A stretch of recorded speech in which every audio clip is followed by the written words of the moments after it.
Yes, hello to you too, Reggie. You need to get in your box, buddy. You got to get in your box or else we're going to have a problem. Hello, friends. Hi. Howdy, howdy.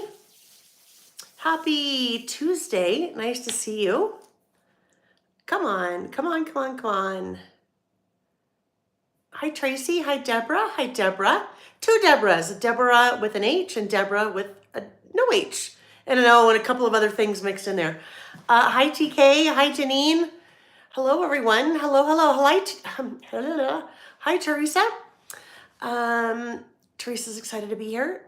Deborah. All right, hang tight. Come on, YouTubes. I'm about, I don't know, maybe probably 15 seconds. You guys can probably see me and hear me. I just can't see me yet. Okay, there we go. I think we're there. I think we are there. All right. Okay. Let's just skip that. Okay, we're there. Hi, friends. Hello, hello. Happy Tuesday.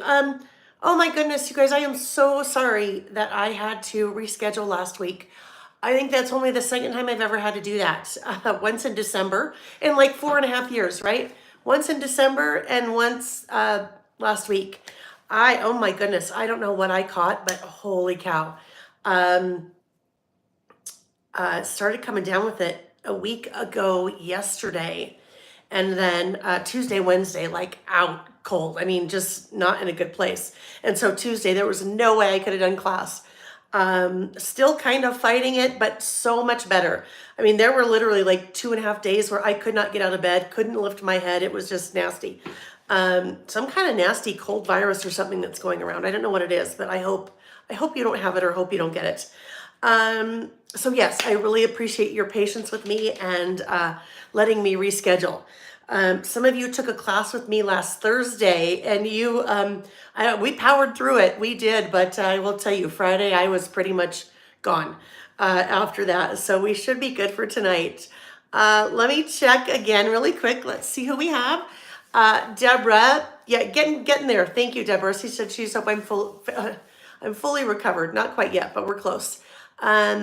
Trisha, Deborah, Tracy, TK, Janine. TK is going on a Disney cruise to their new private island in 32 days. That sounds like fun. And as we're talking travel, Deborah said she's going on a Panama Canal cruise in December. That sounds amazing. She'll be using my Pack Your Bags mini book project kit for that instead of this one. Thank you, Kathy. Thank you. Hi, Michelle. Hi, Michelle from the bottom of the world. Yes, Michelle is here from Australia. No, New Zealand. Michelle's here from New Zealand, right? Did I get it, Michelle? Let's see. Teresa is going on an 18-day Viking river cruise to Europe in August. Oh, I love that. That's a bucket list. One of those Viking river cruises. So for sure. Absolutely. Hi, Monique. Nice to see you. Michelle's going on an African cruise in December. Oh my goodness, Michelle, that's going to be amazing. Kathy said your class last Thursday was amazing. Thank you, Kathy. We had fun. We powered through, right? Boy, towards the end, I felt bad because I'm like, oh my gosh, you guys were listening to me scratch and grovel, whatever. You'll probably hear that a little bit tonight too, but we'll be okay. Deborah's going on a trip with friends to Italy in December. Oh, I love it. Hi, Tracy. Lori's here from Ontario and Carla from Arkansas. Okay, friends, so if you're watching live with me, welcome to you. Happy to have you here with me post reschedule. Some of you, if you fall into this little bucket, then you're not even hearing me, but some of you may have already done the project and you're well on your way. So, or some of you may have started, some of you may have kind of done it and want to still hang out and do class, whatever it is. Whether you're watching live or whether you're watching the replay, welcome to you. Nice to have you here. All right, so tonight we will be working on our Take a Trip Traveler's Notebook project kit.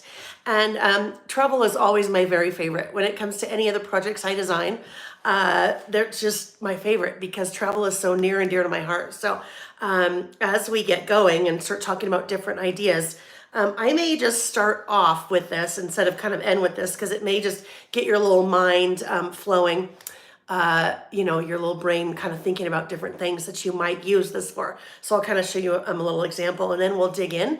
We will make the project and then when we get to the part with all the stamping, we'll go through some stamping kind of things that you need to go do to get your stamps ready. I'll show you a couple of different examples on how you might modify the stamps as you kind of see them on the sheet. And then we'll have taken a look at all of kind of the stamped pages. But from there, you'll be on your own and ready to kind of take it wherever you want to go. Does that sound good? Okay, feels like it's about 1,000,000 degrees in here. So I'm gonna flip the camera, I'm gonna turn off the overhead lights, the jacket's gonna have to come off. We'll turn the fan on and all that and we'll be ready to go, okay? Let me look really quickly. Yes, Deborah, thank you. Deborah Deborah sent an email right before class. So when we get into cutting, if you have not started cutting yet, don't. I want you to wait for me because there's one little thing you need to do just a tad bit differently on the very first paper that we're cutting. And if you've already cut it, do not panic. It is not a big deal at all. So you're still good. You'll just add a sticker in a place instead of doing something different. So don't panic, but if you haven't cut yet, hold off on cutting, okay? And thank you, Deborah. Let's see. Tracy said you all are making me jealous with the travel plans. And so Tracy, you just got to think about now where you want to go, right? What you want to do. And maybe this isn't necessarily for a trip. Maybe this is a trip. This is a traveler's notebook that you want to put together of the trips that you want to take and the different reasons that you want to go and pulling different photos off of the internet and, you know, just kind of planning your dream trip, right? Doesn't necessarily have to be a trip that you're going on. This could also be a trip that you've been on, you guys. You could be documenting a trip that you've already taken. So just kind of keep all those things in mind. Stacy said, oh, Stacy, I hate that. Stacy said, I can't find my kit anywhere in my house. It has to be here somewhere, right? Yep. Deborah, no worries. You're good, hon. Promise. No need to panic. You'll be good. Karen is going on a girls' trip to Paris and Amsterdam in October. Oh my goodness, that'll be amazing. Tracy said she creates layouts with themes and then have to accomplish it like a marathon. Perfect. All right, let's do all the things. Let's rotate and turn off the lights and on the lights and make sure we have our water handy because that will be important for all of us, right? Whatever you're drinking, probably important that you have something with you too. Oh my goodness, a little wobbly there. Something with you to keep you hydrated. All right, so we're gonna do a little chatting to start off before we start playing, before we start working and playing. Okay, the fan is on. Whoopsie. Oh, I need to okay. Just moving some things around, but the most important thing right now that we have to do is to plug in the phone so we do not lose power. Let's just move this back a tad. Then we're not like hanging off the table. Okay. Trisha, hi Trisha. They're driving to Route 66 from Chicago to California. That will be so much fun. A road trip, I love it. Now Trisha, is that your family or like, I've had the pleasure of meeting Trisha's sister and mother, right? Right, I think so. Hi Carrie, nice to see you Carrie. Carrie said, hello, my trip is to Alaska for my 60th birthday and her 40th wedding anniversary. She's driving home and listening starting now. Well, Carrie, happy birthday and 40th wedding anniversary. Those are two great milestones to celebrate. I love that. All right, and Stacy, hope you find your kit. And if not, then, you know, just hang out with us and you'll be good. TK said, can I just say how much I love the new Lail storage bags? Okay, let's talk about that right off the bat. Your kit, and when Stacy finds hers, Stacy, your kit is packed in one of my 13 by 13 craft storage pouches. These guys were brand new, that kind of our big anniversary celebration in March, so third week in March. And you guys, they sold out in less than a week, and I ordered a lot of them. I mean, you guys blew me away. It was unbelievable. So, good news is, first thing that Monday morning when I realized what had happened or what was happening, we placed a reorder with the manufacturer, with the factory in China, and they have already been made, and they are somewhere in the ocean, not in the ocean. They are on the ocean, all right? So they're on a container ship. They were shipped about a month ago. So usually what happens, usually on the water for about 30 days, and then they will hit port in Los Angeles. They've got to get unloaded and then through customs and then put on, then they get shipped to me from there via UPS. So all of that to say, right now, if you haven't seen these before, if you're like, oh my goodness, I really love these, they've been sold out and they are on their way back. So if you want more of these, go to the website, search for the 13 by 13 storage pouch and then click the little button that says email me when available, because as soon as they're back in stock and I add them to the website, that will automatically notify you. But they're pretty awesome. There are a couple of things that I like to do with these, okay? A couple of things that I like to do with them. Last year, I did a traveler's notebook project kit, and I put the kit in something similar to this. But the whole idea behind that was, yeah, it's a very nice thing to have your kit in. And a couple of people had said, oh my goodness, I wish you'd put all your kits in that. Well, I could, but then that would really not really jack up the price, because this is part of the cost of your kit, but it would up the cost of, my other kits. Anyhow, so they're great for storing your projects like this. They're great for storing your collections and things. But for me, when I travel, these things are golden because I put all my things in them. When I travel, I like to collect a lot of memorabilia. So my idea for you with this bag is that when you're going on a trip, take this with you. Put all of your little memorabilia and things from the trip. So let me see here. I've been working on a couple of different projects. I think this one. Yes, this one has all of our memorabilia that I haven't used yet from our trip last year. This is the not the Dublin. This is the Ireland pouch. Okay. So when we went on our trip, we went to 3 different countries: Amsterdam, Ireland, and Scotland. So everything was jammed into one for that trip. But then when I got home, I separated out into 3 separate pouches: one for Amsterdam, one for Ireland, one for Scotland. And everything is just in there until I'm ready to use it. And as I have progressively been documenting that trip, when I'm ready to document the Ireland portion of the trip, I just go to this little guy and I pull my pieces out. So it's been a great kind of a great little tool to help, at least for me, to be organized, not only when it comes to travel and collecting things, but also just keeping different collections organized together and different kits and things like this organized. So I'm so glad that you like them. Deborah says does something similar. She has a plastic envelope labeled for each day so that I can sort my memorabilia by day as I go. That's another great idea. I think at least for me, because I like to collect lots of things when we're traveling, I think if you can try to keep your things organized a little bit while you're traveling, then once you get home, it's not so daunting to go through, all of the stuff that you collected along the way. So whether you're using a pouch like this or you're using smaller plastic envelopes, like Deborah said, or maybe you've got some other type of process that you use to organize your things, whatever it is, I think if you can be organized as you go, super, super helpful. Tracy says she does hers by day also. I love that. That's awesome. So let's take Trisha, for example. As Trisha's doing Route 66 with her brother, sister-in-law, sister-mom, husband. That's a big trip. Trisha, you guys all driving in the same car or van or multiple cars? Something like that may make a lot of sense for Trisha to do day by day, because as they are visiting different cities and seeing different sites, totally might make sense to do day by day. Tracy said, no email me available feature turned on for 13. Teresa, are you sure? I mean, I'm not questioning you, but that would be really bizarre because, it's just something that happens on the website. I will check when we're done, but that is very bizarre. I wonder why. I'll double check, because that's just very bizarre. It just automatically happens. It's not even anything I need to turn on. And I'm not questioning you, but yeah, bizarre. I'll take a look at that. Thank you. Trisha, one car. Oh, that'll be quite the merry trip for you guys, won't it, Trisha? Tracy, Tracy. Oh, this plaid traveler's notebook cover. Yeah, this is an oldie. This is an oldie that I carried a couple of years ago. These have been gone for a long, long time. But this is what the cover that I'm using for our trip to Ireland and Scotland. So that's what your little pouch is. All right. So now you know your pouch.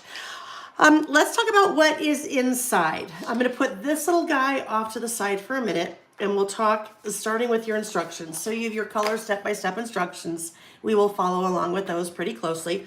You have 1, 2, 3, 4 pieces of pattern paper. All right. So 4 pieces of pattern paper. 2 of them are the same. We will be using them differently, so we'll be cutting one way, one the other way. You have the 12 by 12 cardstock stickers. The collection that we're using for class is the Let's Take a Trip collection from Echo Park. You guys, I ordered this way back in January. In fact, it's funny, I ordered the product for this Let's Take a Trip collection back in January, and then also the This Is Us collection back in January, because when I saw both of those, I thought, my goodness, they're perfect for upcoming kits. So then you have let's see, you have the little puffy stickers from the collection. You have a little tiny baggie. That baggie is going to have 2 charms, a globe charm and a airplane charm, and then a little piece of red and white baker's twine. You have a roll of washi from the collection. I'm going to put that out of the way because I'm going to continue to use the one I have. And then you have the Far From Home stamps from Carrie Bradford. I think this is the second time that I have included one of Carrie's stamps in my project kits. I've known Carrie for years and years and years, and I mean, probably, I want to say at least 20 years. And we've worked together quite a bit in the past on different kinds of things, but me personally, am a huge lover and collector of her stamps. So I have tons of her stamps in my personal stash.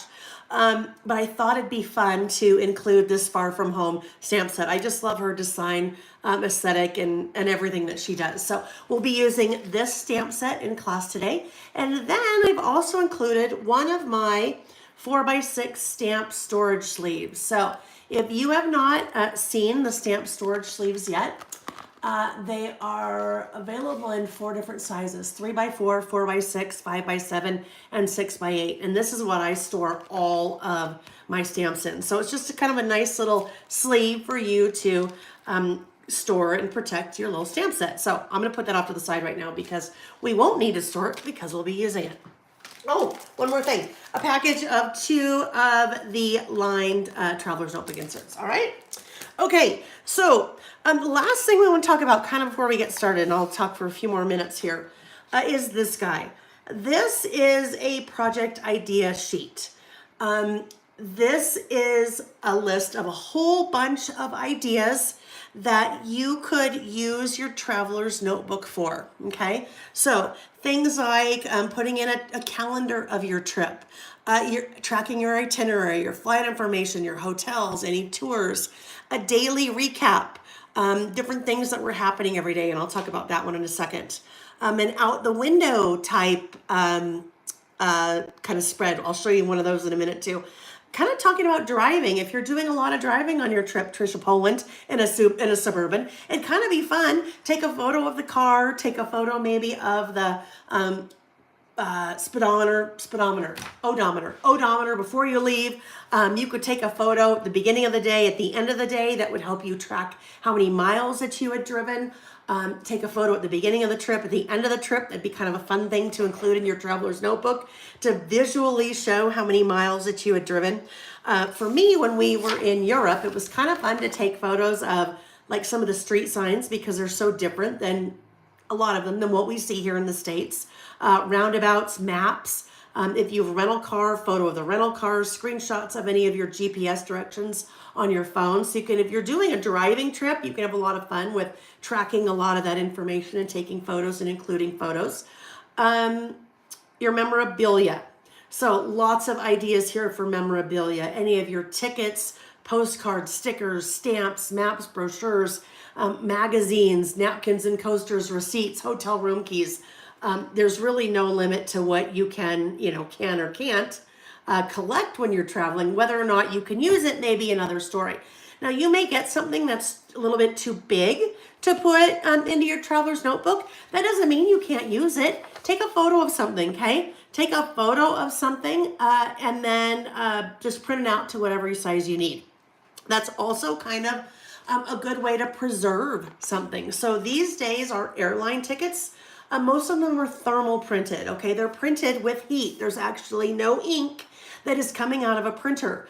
Heat impresses, the image gets impressed onto the thermal paper with heat, okay? So what happens is, over time, that little airline ticket maybe that you kept because you wanted to have that be part of your memorabilia, that ink can fade and actually disappear. So That would be an example of where you might take a photo of something to preserve it, all right? Take a photo of your airline ticket and then print it and then put it in your, your traveler's notebook or what have you. Another fun thing might be your list, kind of your trip preparation list. So getting ready to leave. Your packing list. You could even include photos of maybe everything laid out on your bed or everything laid out on the counter or whatever you do your packing, and kind of the before of everything, and then the after. There's your suitcase all packed up. Things that you need to do ahead of time, reservations you need to make, your to-do list of things before you leave, like maybe you need to turn off the water, you need to call the pet sitter to confirm, different things like that. Maybe you have a list of photos that you want to take, okay? So, and I'm just going to go back to Trisha's trip again for a second. Route 66. So maybe she knows that she wants to take a picture of the largest ball of string in America. That might be on the trip. I'm not sure. She might want to take a picture of an actual Route 66 road sign with their car in front of it, right? She might want to take a picture of their party standing in front of all of the different welcome to insert name of the state, blank, insert, one of those signs. So Trisha, ahead of time, maybe thinking about, I want to make a list of all the photos that I want to take so I don't forget, right? Now, all of those things can still be part of your project, right? You could make those lists in a composition notebook or spiral notebook or something, but I think capturing those kind of lists in your project itself is kind of fun because it's all part of the trip, right? Memorabilia you want to collect, places you want to eat, things you want to try, lots of pre-lists or pre-trip lists that you might want to make. And then you have your post-trip lists, maybe your top 5 of the entire trip. If you're going on a trip with other people, maybe you want to get the top 5 from each person's perspective. And maybe you want to actually give them a piece of paper that would fit in your traveler's notebook and ask them to write you're getting their voice in there, what their top 5 things were. Things that you might pack again, things that you'd leave behind, maybe things you wished you'd packed. Fun facts about different places you've visited, things that you'll miss about the trip, things you won't miss about the trip, things you wish you'd done differently, tracking things like number of steps that you walked or miles that you flew or miles that you drove, or if you're biking, how many miles you biked. If you're sailing, you're doing a river cruise, how many miles are you traveling? If you're hiking, any other kind of travel that you're doing, number of flights, number of places that you visited. So when we went on our trip, we hit, I think, 21 castles. So those were all different things I tracked because I think those are a really fun way to kind of recap your trip. So there's just a kind of a broad overview of different things that you might want to include as you're kind of putting your project together. Because I think for a lot of us, we think about when we're documenting a trip, we think about documenting the part when we're on the trip, and not necessarily what we do to get ready for the trip, not necessarily maybe summarizing the trip when we're done. So just some different ideas. Let's see. Oh, good, Debbie, you found it. Okay. Just really quick, Debbie said, Teresa Tate, scroll down under add to wish list. The email me button is in pink at the bottom. Thank you, Debbie. Carla said one of our things is to research and see if we are close to any Triple D restaurants, right?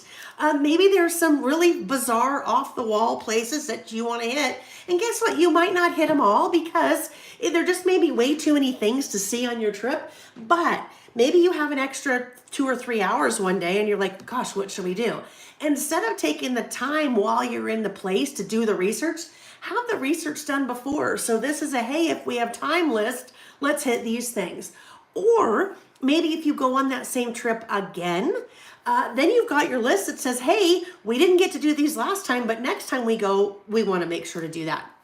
All right, so what I thought I'd show you is just kind of my progress so far on documenting the trip that we did last year. Nick and I were gone for 18 days, Amsterdam, Ireland, and Scotland. And I say so far, this is not the only way that I have been documenting that particular trip. I'm documenting it in a traveler's notebook. I'm also documenting it in a 6x8 mini book. I made a really cool postcard mini book. So I just thought I'd kind of focus in on, for this class, just to give you a couple more ideas on what I've done here. Some of you may have seen this, especially if you have taken my Document Your Travels e-course. I did a lot of prep work before we went on our trip. So kind of going back to this little guy, making a trip calendar. So here was a trip calendar. I had it all ready. I had it all filled out, everything ready to go before we left. I had in the back, I had our itinerary. I had filled out our itinerary day by day, even though I had our itinerary in other parts of our trip. We had it in a Word doc, we had it in a PDF, we printed out with us just in case. But all of those things wouldn't necessarily compactly fit in a project after the trip. So added the itinerary here, and all of this I had done ahead of time before we left on our trip. So I had our itinerary, I had things to do before we left, things I wanted to make sure we packed, things we needed to do before we left. So all of that I had pre-done before we left on the trip. But this was the part for me that was such a game changer. Such a game changer. Travel has always been a huge part of my life, and I've always traveled. My dad was in the Navy, so literally since I was born, we've been traveling. We lived in Japan for 3 years, so I'm not afraid of an airport. I've never been afraid to fly, kind of always an adventurer. But my biggest challenge has been when I get back from a trip, documenting. So on this trip, I thought I'm going to try to do things a little bit differently. So what I did, basically, I prepped my insert before I left. Obviously, none of this writing was here, but my entire header was done and stamped and written out. My footer was done and stamped. My little top 3 was ready to go. And then I had just kind of decorated each page with a couple of stamps. So that was all done day by day for every single day of our trip, all right?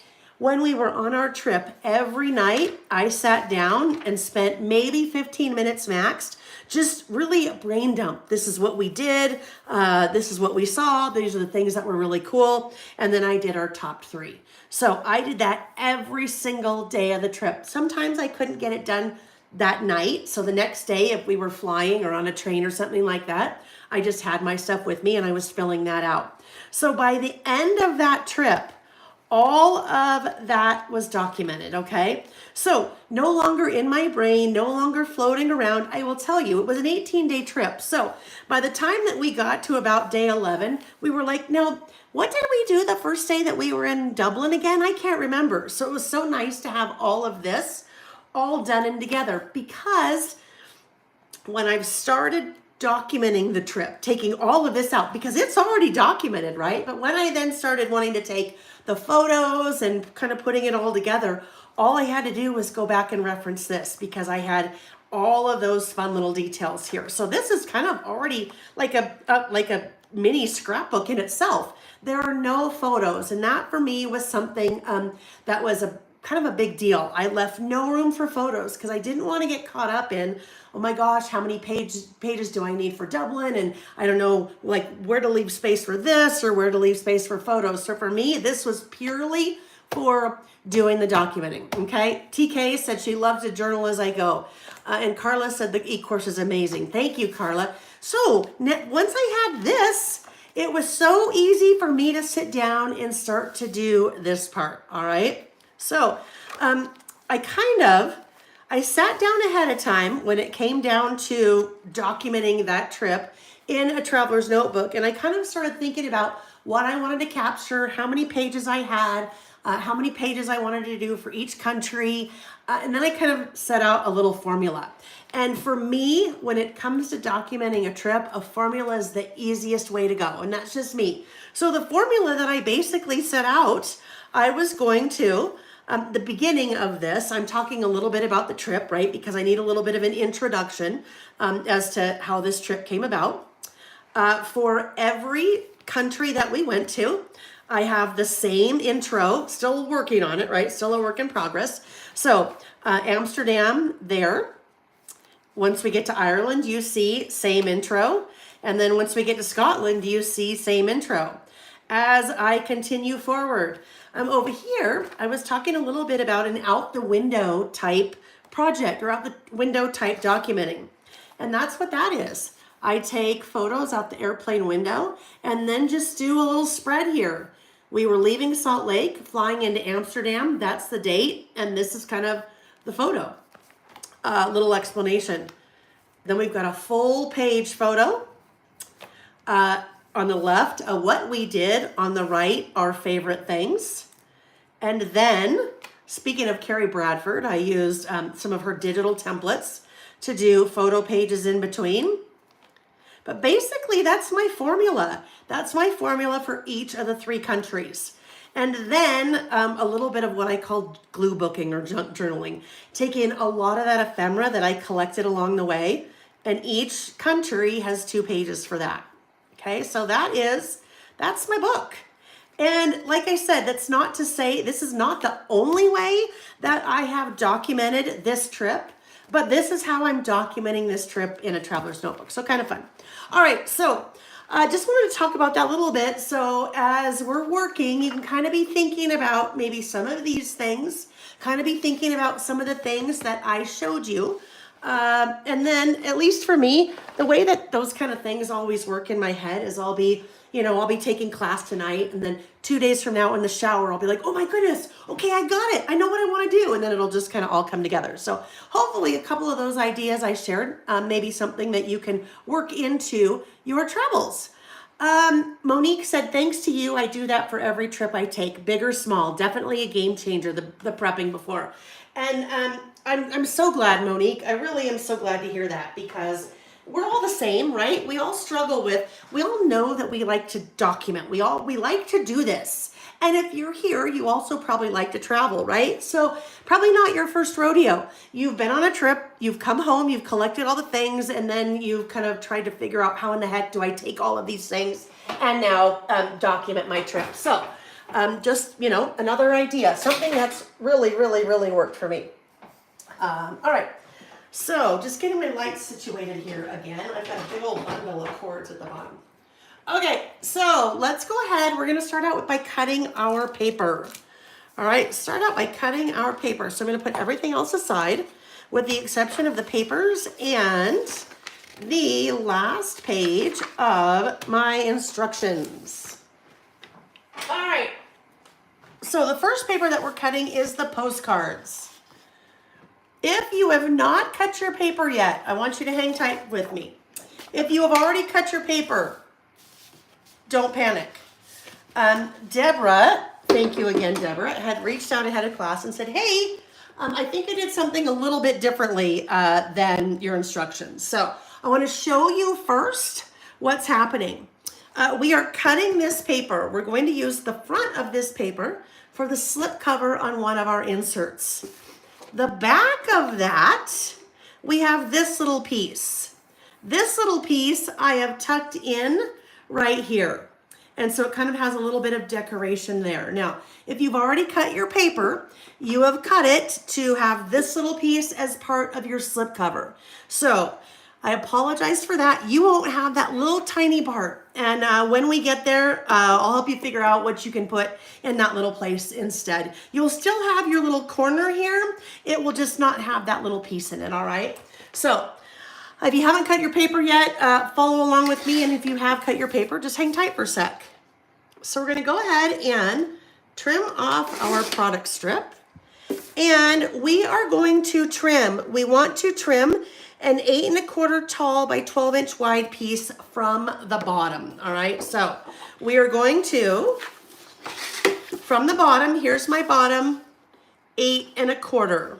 All right, so 8 1/4 by 12 on the bottom and 3 3/4 by 12 on the top. That will give us that little piece right there. And again, don't panic. It's okay if you pre-cut and follow the instructions like I told you. Once we get to using this piece, I'll show you a couple of ideas on what you can kind of put there just for those couple little pieces. All right, so that is our first piece. Next up, we have the icons, kind of our little travel icons. So I am going to trim the product strip off of that one. You want to save your product strips, okay? I can't remember if we use these or not, but save your product strips. Because if we use them, you'll have them. And if not, you can just throw them away when we're done. On this guy, we want to trim a 2-inch wide by 12-inch tall piece from the right edge over here. So there we go. 2 by 12, that leaves us with a 10 by 12. All right, there's number 2. Number 3. So we have 2 sheets of this paper. Okay, so we'll be using the cards on one part, and then we will be using the kind of clouds on the other part. So with this guy, we want to trim an 8 1/4 tall piece from the top. So 8 1/4, this is the top, 8 1/4 from the top. All right, that's our little leftover piece for now. If you need another minute or two to trim your papers, no worries. Just press pause, and then join us again when you are ready. All right, so this is our last one. And with this guy, we are just trimming apart these cards, all right? So we're trimming apart the cards as you would expect. I'm just trimming them into our little 3x4 cards. How's everybody doing tonight? What's the temperature out right now? It is, what did it just tell me? I think it said it's 60 degrees here right now. It's been warm. Last week, oh my goodness. So we did International Scrapbook Day, 2 weeks ago. We did International Scrapbook Day 2 weeks ago on the 4th, and on the 5th, we had like 4 inches of snow. It was the craziest thing ever. It was crazy, but we're good now. Usually, kind of the rule of thumb here in Utah, at least northern Utah, is that you don't plant anything like, planters and things like that, or maybe your annuals. You don't plant anything until Mother's Day because you're pretty much always guaranteed to have snow before Mother's Day. But now we're good. Well, hopefully we're good, right? I think we're good now. So we've got our planters planted on the front, in the front porch and in the back. We are ready to roll. So some of you were sharing earlier where you are headed. Like if you have a trip planned. If you have not shared with that, we'd love to hear it. You can pipe up in the chat. We would love to hear where you're headed. All right, so I put my trimmer away for a bit. I should not need that big one anymore. Anything I need from there, I'll just pull out a smaller trimmer. And Teresa, no worries, hon. No need to apologize. No need to apologize. But I was so perplexed. I'm like, that's so weird. It just automatically happens. I don't know why it wouldn't be there for that. So I'm glad it's there. Glad it is there. Tracy is headed to South Dakota and the Black Hills in September with a couple of friends. Tracy, I am here to tell you, if you have not been to South Dakota, you are in for the biggest treat of your life. My sister and her husband, my brother-in-law, grew up there, and they lived in Custer for years. And so when the boys were little, we went out and visited. Oh my, I can't even tell you, one of the best vacations we've ever had. And we've traveled all over the world. South Dakota is amazing. You're going to have so much fun. And Debbie, you're leaving for Costa Rica in 2 days. Costa Rica, super fun too. Super fun. You'll have an amazing time. Monique is going to Maryland to visit the grandkid. Oh, I love it. Carrie says she doesn't plant outside until the snow is off Mount Spokane, right? We all kind of learn. We all kind of learn the hard way, right? Tracy, you did. You attended the South Dakota School of Mines and Technology in Rapid City. Love it. You love South Dakota. Oh, I love it. Love it. Love it. They just moved, or in the process of moving. They're in the process of moving up to Washington State. All right. So let's get going. Let's get going. Oh my goodness. This is really funny. I forgot to get out another traveler's notebook. Kind of need that in order to do any work here, friends, don't I? Ay. Oh my gosh. Okay. So here we go. And not all of them are this way, some of them, when you start, when you manufacture a new product for you for the first time, there are some things that you learn. One of the things I learned is that when we do them again, I need to make sure that China, the factory knows that we don't need these little strings to be so long, so they can snip those little guys. If your little elastics are a little bit too long, just go ahead and snip them. One nice thing about that, if you haven't worked with a traveler's notebook before, maybe you have for a long time, but you weren't aware of this. What's nice about the elastics and the elastics being tied in a knot that way, sometimes if your traveler's notebook starts to get really, really big, you can, and this kind of gets stretched out, you can come back in and untie and retie, so it'll kind of make your elastics taut again if you need to kind of work with that a little bit. Oh, Christy said she's going on a cruise in the Bahamas in June. Look at all the travel, making me jealous, you guys. All right, so let's go ahead and start out by decorating our pockets. So we're gonna start from the top. We're gonna start from the top. We'll put our cards in first, and then we'll circle back up to the top and then start kind of doing our decorating from there. So starting from the top, we wanna add the following 3x4 cards, the cream icons. So let's, oh wait, no, here we go. Got a little confused there. Let me put these things off to the side. I'm like, why didn't I cut that one? Yeah, no.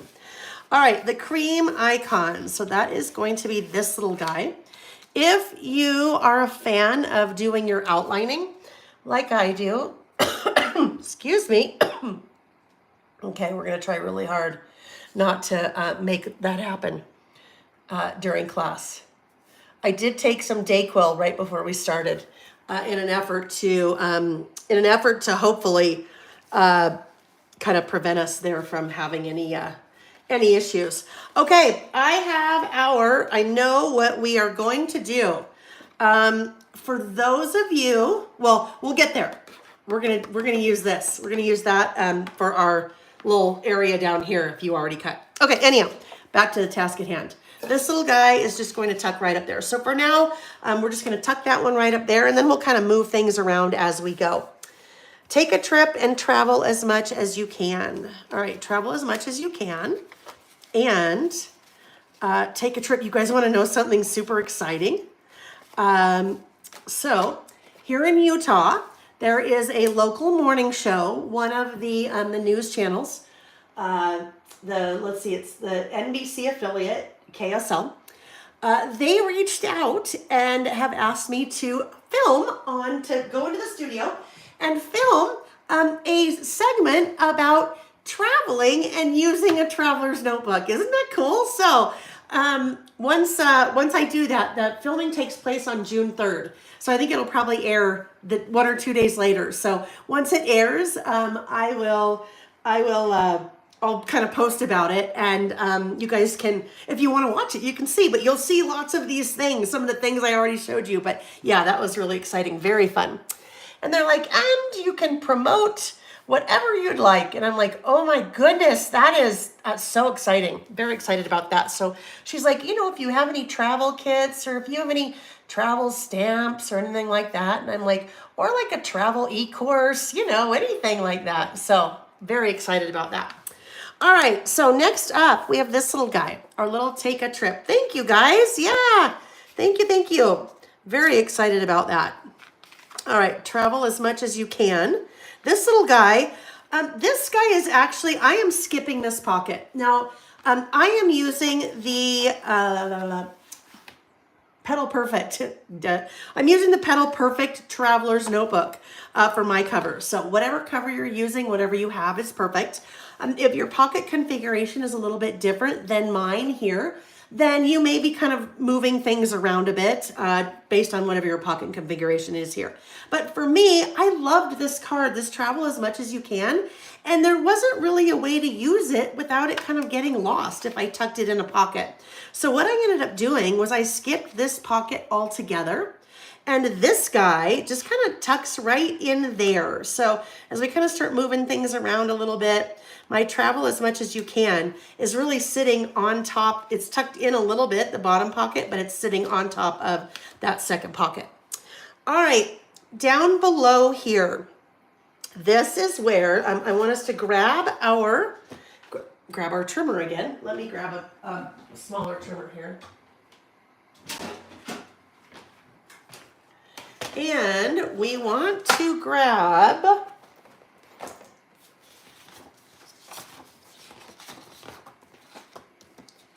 this piece. All right, we want to grab this piece that we cut off. Now, if you've done your cutting before and your little corner down here doesn't have this piece, don't worry. You'll just start out by having your piece like this, right? It just won't have any of those things, but I'm going to show you an idea for how you can get those little things. So here I want to 8x2 piece of the remaining, oh no, hold on. Trim a 3-inch wide piece in the lower right corner of this guy. Okay, so we need a 3-inch wide piece.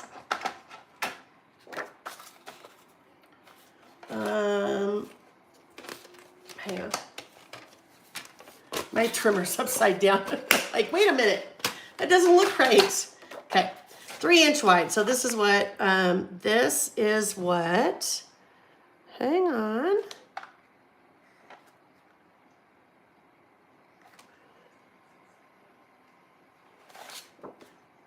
Hold on.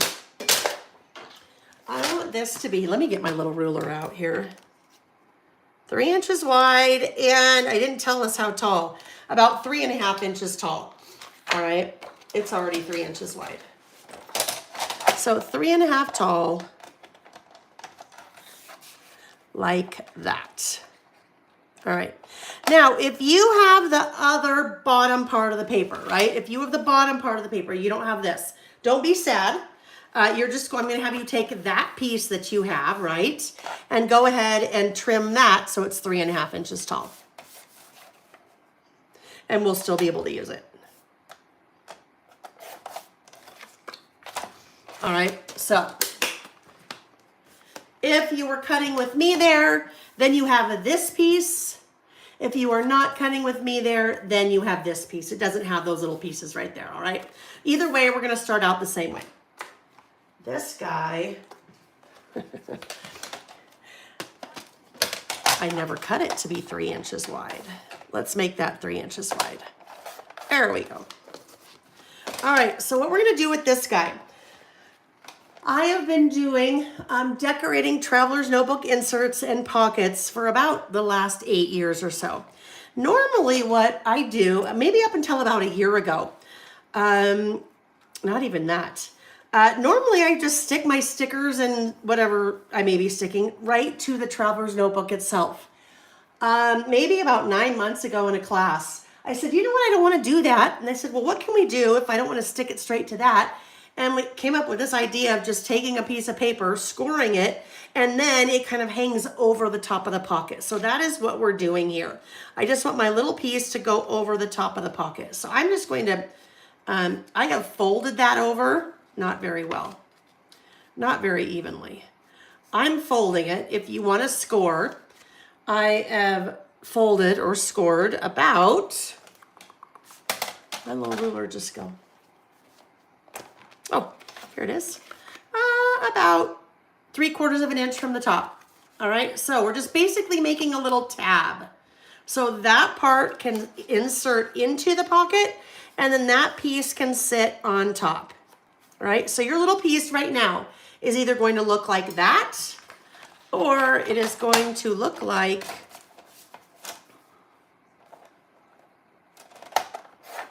this guy. All right, either way, fold down and score. And actually, I'll put this one in. I'll work with this one just so anybody that pre-cut, you can work along with me. All right. So let me get this out of the way, and we'll put this over here. We're going to start top down and continue decorating. I'm going to just add a little tiny bit, okay? Just the little teensiest bit of adhesive. I just want to kind of tack that down so it's really not going to move on me. So just the teeniest, tiniest little bit. And now that's nice and flat for us, okay? But I will also come in and do this. Do my little outlining here. Little Reggie's in his little bucket on my desk here. We'll see how long he decides to cooperate. Okay, back up to the top. We are starting the top again, the Polaroid camera. So on a little sticker sheet, this Polaroid camera, oh my goodness, isn't it the cutest thing? Polaroid camera. This guy I've adhered with a pop dot. So I'm gonna take a little pop dot or foam square. Did I do with those? They are here somewhere. Oh, here we go. Excuse my reach. So just a little pop dot, kind of up here, up towards the top of the camera. And that will just kind of lay about right there. So it's gonna kind of just fill in that little area for us. Next up, we are going to take our puffy stickers. So puffy stickers. Let me get this out of the way. We don't need that. That's just way too much in my way. All right, puffy stickers. We're using that little black arrow. Now, it's kind of fun about this collection.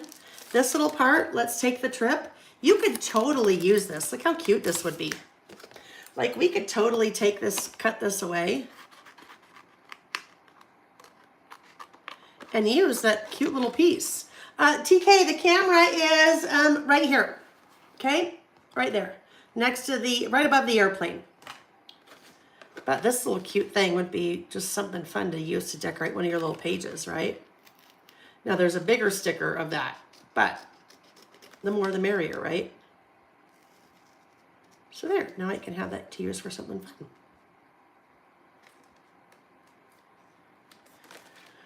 All right, you don't need to do that with me, but I just saw that and thought that might be kind of fun to have. All right, so now we're taking our little black arrow. It is coming from the puffy sticker sheet, and it looks like it's the smaller guy. So you guys don't see the camera. Camera is right here. Okay, Polaroid camera right above the airplane on your large 12 by 12 sticker sheet. Then we are going to our puffy stickers. You have 2 black arrows on the puffy stickers.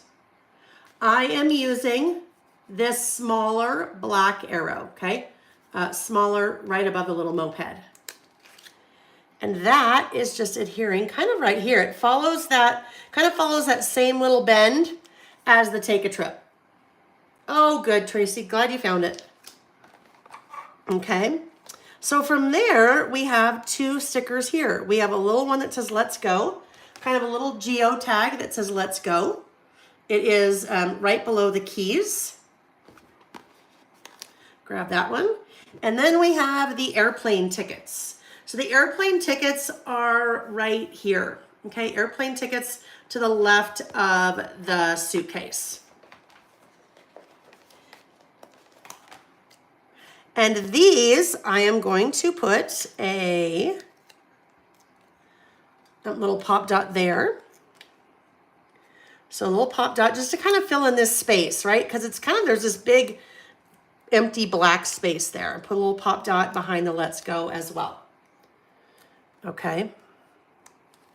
Now, if you are not flying somewhere, there are a couple of areas in the project where I have used an airplane, right? Those are airplane tickets. And that is kind of a, well, that isn't necessarily having to do with an airplane, but that guy is. So as we kind of get there, we can talk about some different things that you could use. With those little airplane tickets, when we're done, you're going to have quite a few little stickers left. You'll have some stickers from here left. You'll have some stickers from here left. So if you're not flying somewhere and don't want to put airline tickets on there, then you could wait and kind of fill that in after the fact. Now, this little guy, I could probably, if I wanted to, that little guy, if I wanted to switch this up a little bit, maybe I'm not flying, I could maybe do something like that there and put something like that right there. Just to kind of remove the little airplane from the design. Okay.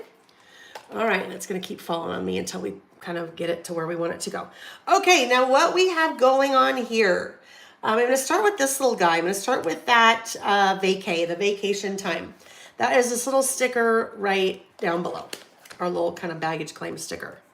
That looks like I did a little pop dot just kind of along the left edge here. Just kind of along the left edge.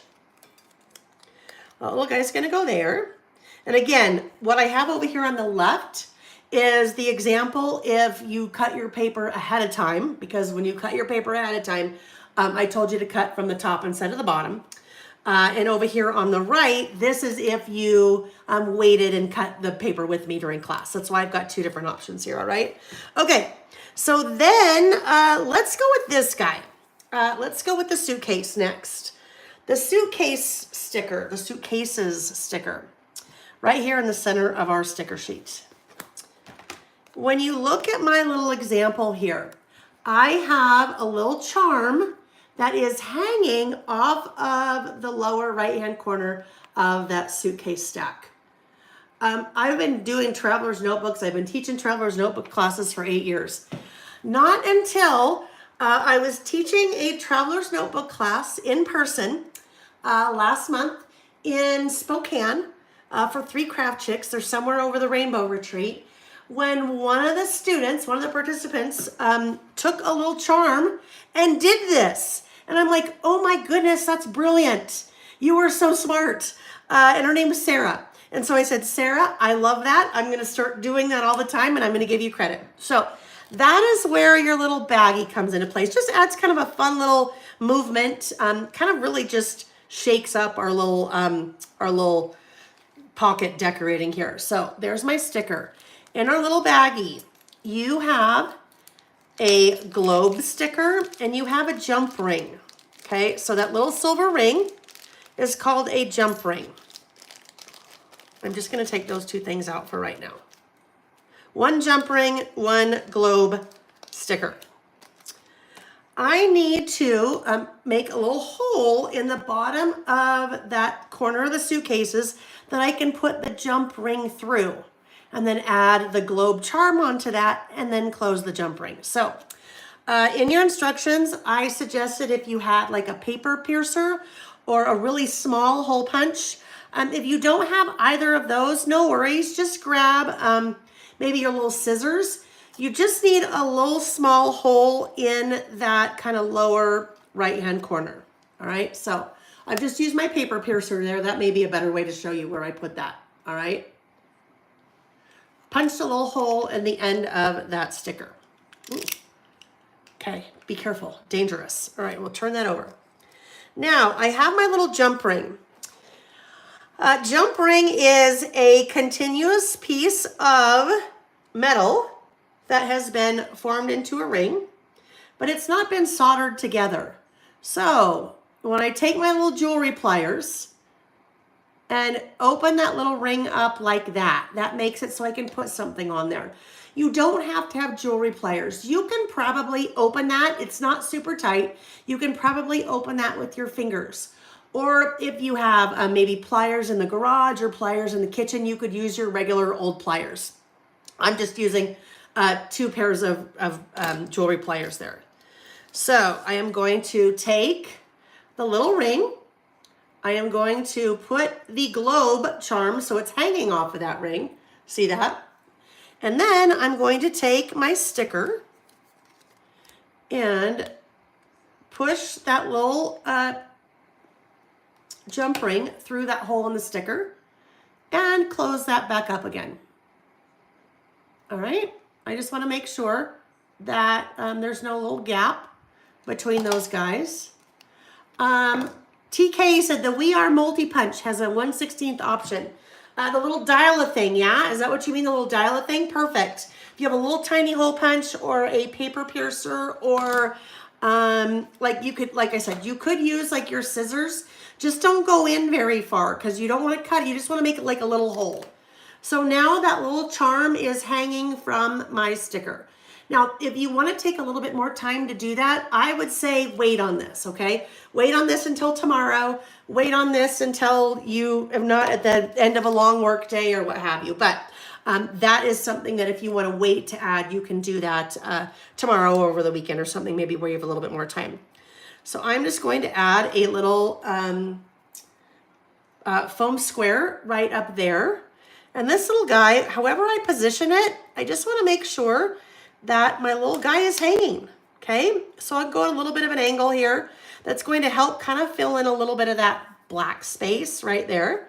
And it's just hanging right like that. So just kind of a fun little different way of adding a little bit of more movement. All right, if you are cutting with me, then your next 2 steps are going to be adding 2 more puffy stickers. Your second black arrow and that little one that says enjoy the journey. So black arrow, enjoy the journey. If you cut earlier, then let's talk about what we're going to find to put here. Over here, I have this piece. Okay, let me just double check. Hang on. Let me make sure we don't use that piece before I send us down a path where, okay, we're good. I am going to come in here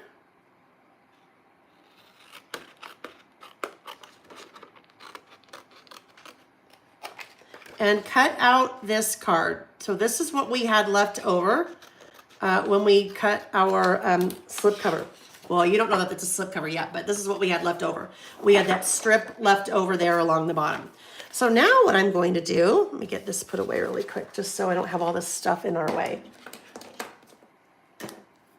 All right, I'm gonna take my little fussy cutting scissors, and I am going to, let's see, this little guy right here might be kind of fun because it kind of reminds me a little bit of that little piece right there. Now, if you're not flying, then you may not use this, you may decide not to use this little piece. This kind of a little postmark, right? That little postmark with the airplane. So if I am not flying and I don't use that little piece, I could, this little travel the world would work. Lots of, I mean, I think it's just travel collections. You get lots and lots of airplanes in travel collections, right? Take this little guy.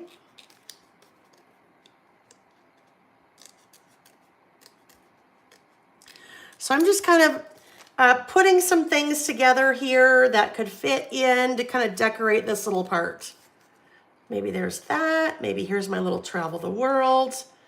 Let's see. What about this little guy? This little yellow circle. Time to travel.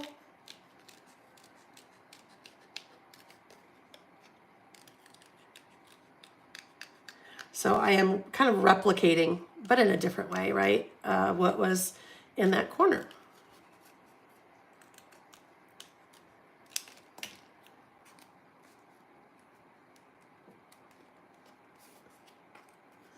Okay, we'll do those little pieces.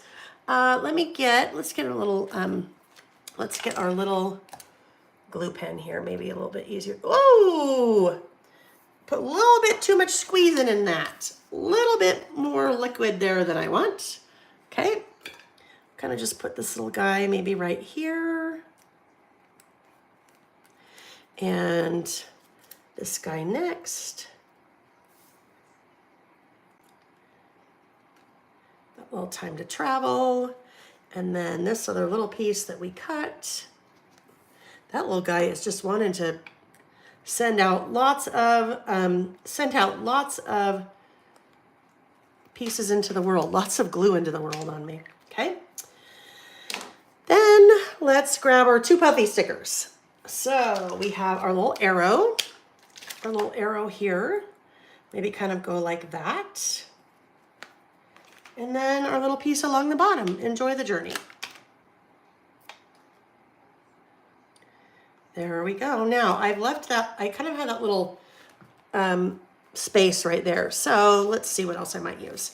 How about if I just use this other little circle? And then we'll be good to go.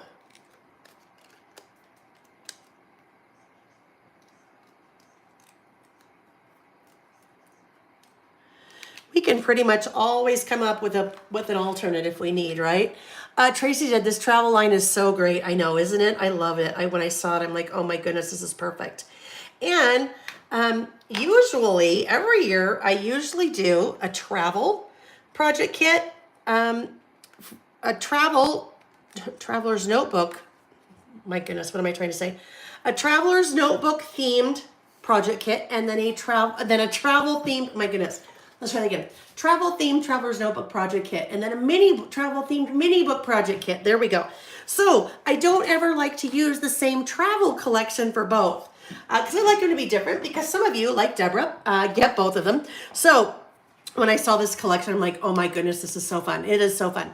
Debbie, she's going to watch the rest of the replay getting later on the East Coast. Good night, Debbie. Have fun when you finish.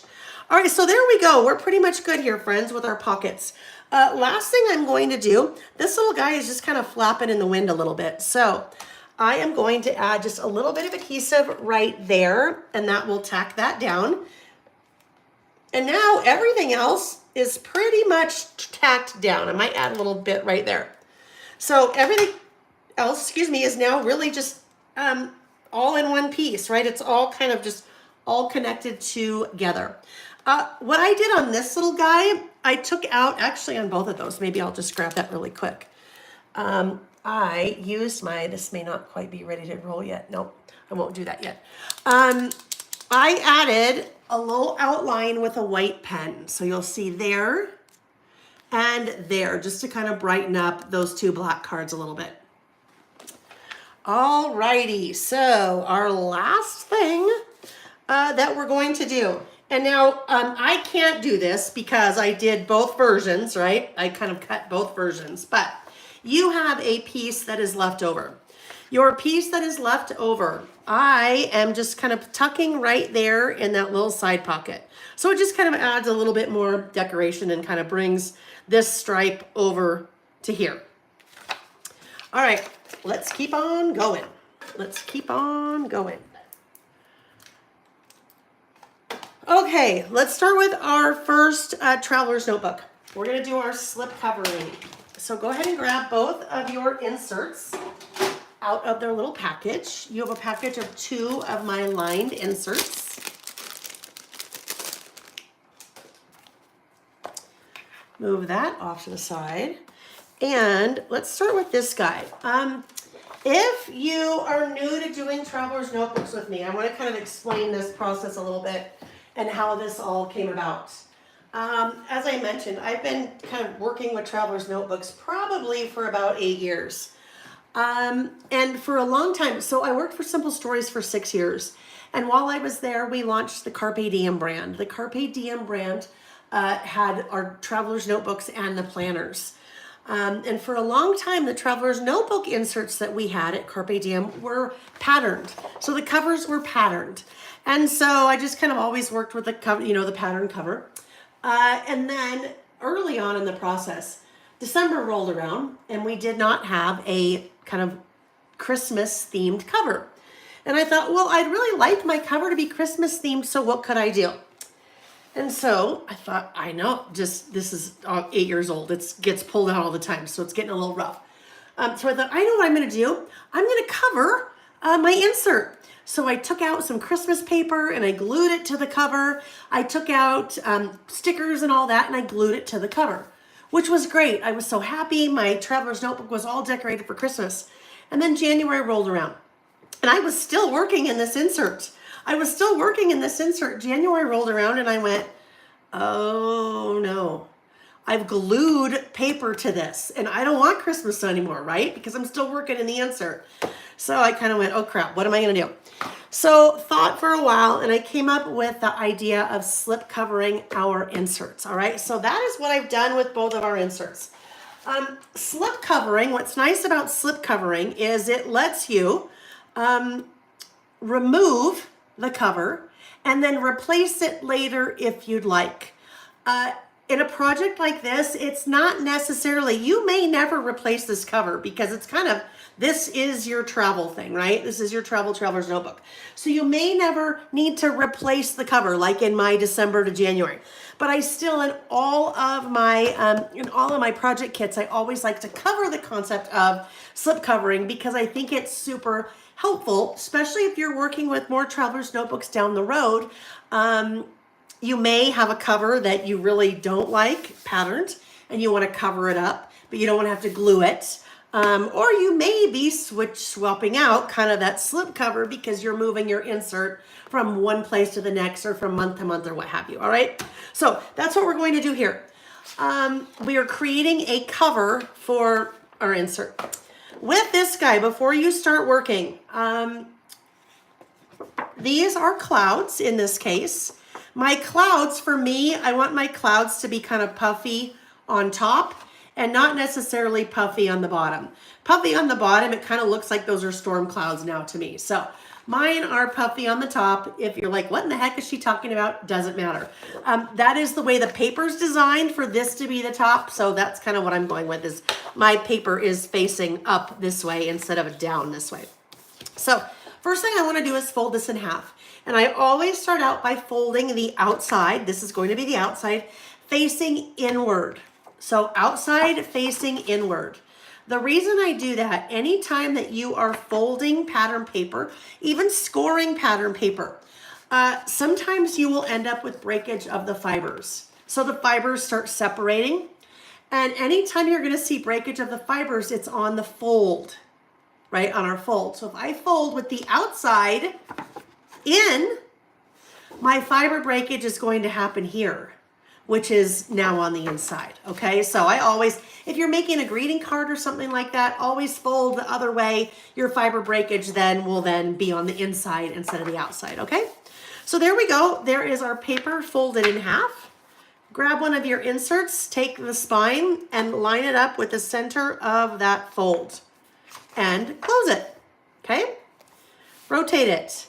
Here is my slip cover. Here is the cover of my insert, right?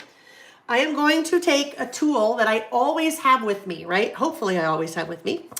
And that is my little pinky finger. And I'm just going to use the edge of my pinky and run it along the edge of that insert. That is going to create a natural crease or score mark exactly where I need it to be, all right? So we started here, we rotated, that's the insert, or excuse me, that's a slip cover, that is the front cover. Take my little pinky finger and run that up and down, natural crease exactly where I need it to be. Lifting up that paper, or slip cover, lifting up the cover of our insert, and now just tucking that right underneath, okay? No measuring, it's exactly where we want it to be. TK said she loves that the notebooks don't have a front and a back, right? So usually in class, if there is a front and a back, then I make sure that you don't put it in upside down. But yeah, there's no top or bottom, front or back. So, well, I guess there's still a top or bottom, but you can go either way. You don't have to worry. All right, so there we go. There is the front of our slip cover. We're going to flip that over to the back side and do the exact same thing, okay? Exact same thing. Make my little natural crease there. Lift up the slip cover. Lift up the cover, the back cover of our insert, and tuck that under again. So it kind of reminds you of being in like third grade, like the first day of school in third grade, when you'd get all your textbooks and your teacher would say, take your textbooks home and you've got to cover them, and you'd go home and cover them with the brown paper sack, and then you'd get all your Mrs. Grossman stickers and decorate the front cover, right? Kind of like that, slip covering. All right, so now that we have done that, you have your washi. So this washi is also from the Take a Trip collection. What I am going to do, if I am only temporarily slip covering, and what I mean by that is every month, bi-monthly, every month I change out my traveler's notebook, okay? So this is the sample from I think this was a sample for March. So I change everything out. Every month I might be using a new traveler's notebook. I'm completely changing out the little decorations here. And I am taking off my slip cover and recovering it, okay? Kind of like when we looked at the December one. When I am doing that, if I'm planning on changing out my cover, I just use a small piece of washi, all right? So it's really more kind of functional as opposed to form. It's decorative, but it's really there just a little bit to hold it in place until next month when I want to take it off. In this case, though, I am not planning on changing this out. So what I'm going to do is I'm going to take my washi and I am going to have that run from end to end. And that is going to be decorative for me, but it's also going to be functional because it is going to hold that slipcover in place for us. All right, now you can do that. Well, let's do it with the backside too. We might as well just do it together. Do it with the backside too, because then we're going to round the corners. So let's get that done. Same thing here. And as I'm, adhering that, it's part on the paper and then part on the cover, the inside cover. All right. So there we go. Now I like to round the corners of my inserts or my slip covers, because the inserts that we use, the corners are rounded. And this is purely, it could kind of purely be, choice, right? But there's a little bit of a reason also why I like to do that. If I leave a 90-degree angle there, or I leave a squared off corner, there is nothing underneath that little round corner to support it. So eventually that corner is probably going to start to bend if I leave it a squared off 90-degree angle like that. So I'm going to come in and round my corners. Now, you can, whatever corner rounder you have, whether you're using a 1/2 inch or 1/4 inch or whatever it is, I like to just give it a little round.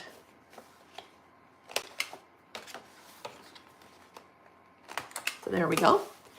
And then, oh, I love it, Monique. Thank you. Monique said, I love the quality of the paper too. Yeah, this is where, I'm like you guys. I'm a user, right? And I want to have nice quality paper.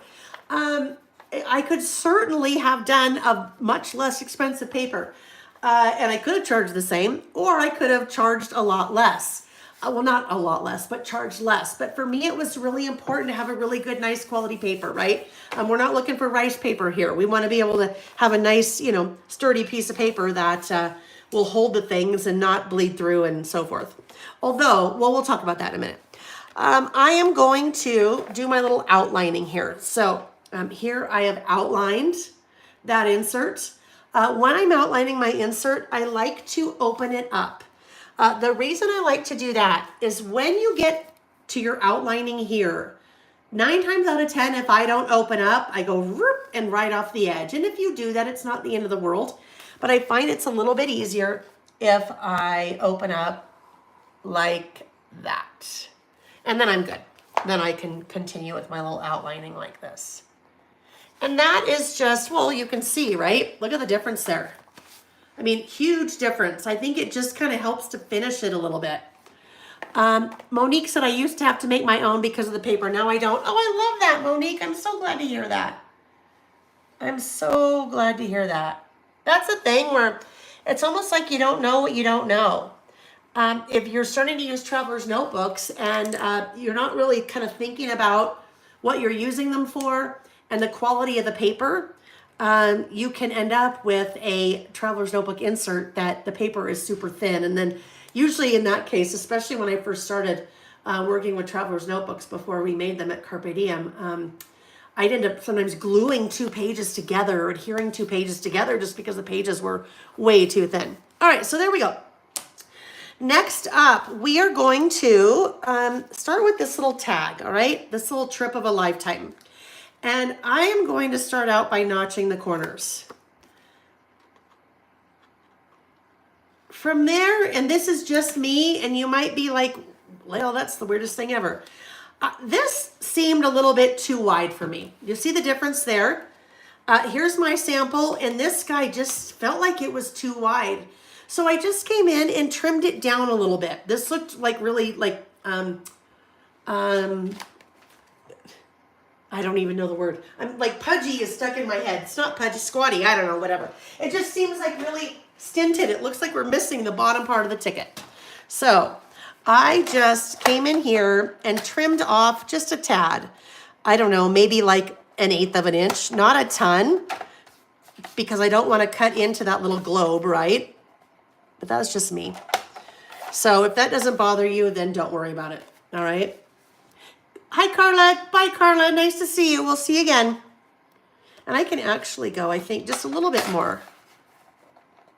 So you can just kind of eyeball that and see what feels good to you.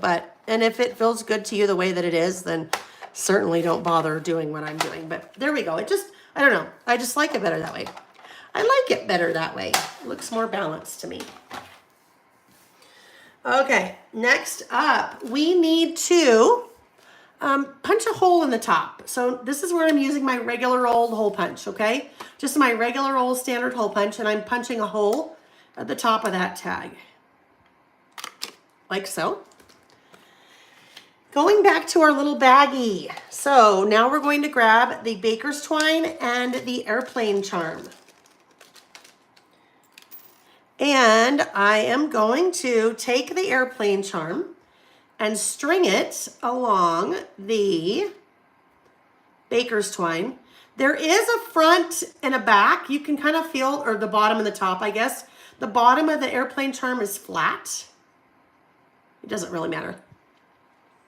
Okay, now I've got to try to get that through there. There we go. All right, so I have threaded the airplane charm on my baker's twine. And now I am going to I gotta remember how I did this.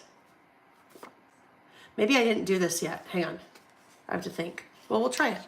So I just put that through there. Okay, so came up through the front, and then take your little tails and drop them back through.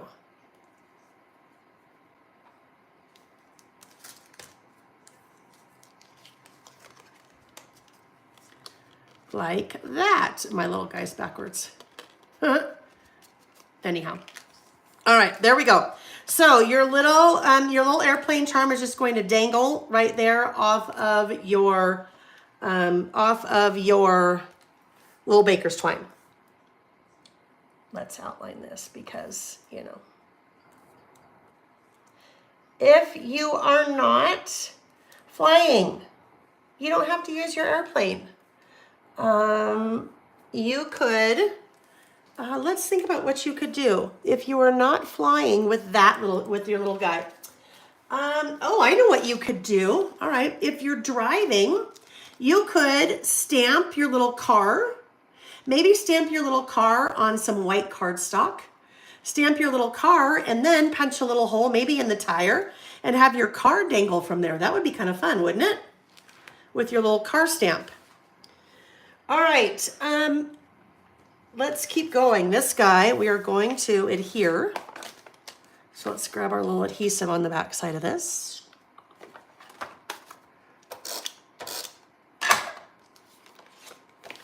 And that will go about, I did mine about, I don't know, a third from the top, centered-ish. And then we have our little puffy globe sticker. Okay, our little puffy globe. That is going right about here. Now, if you're driving, okay, let's talk about this for a second. If you're driving and you're not flying, or maybe not, I keep saying driving. Maybe you're going on a boat, okay? If you're going on a boat or you are driving, you may not want to put the airplane there. So you could just put your little globe right here and call it good if you wanted. You have, let me look and see if I used that. I want to say I didn't use that little scallop border sticker. So if you wanted to, oh, I did.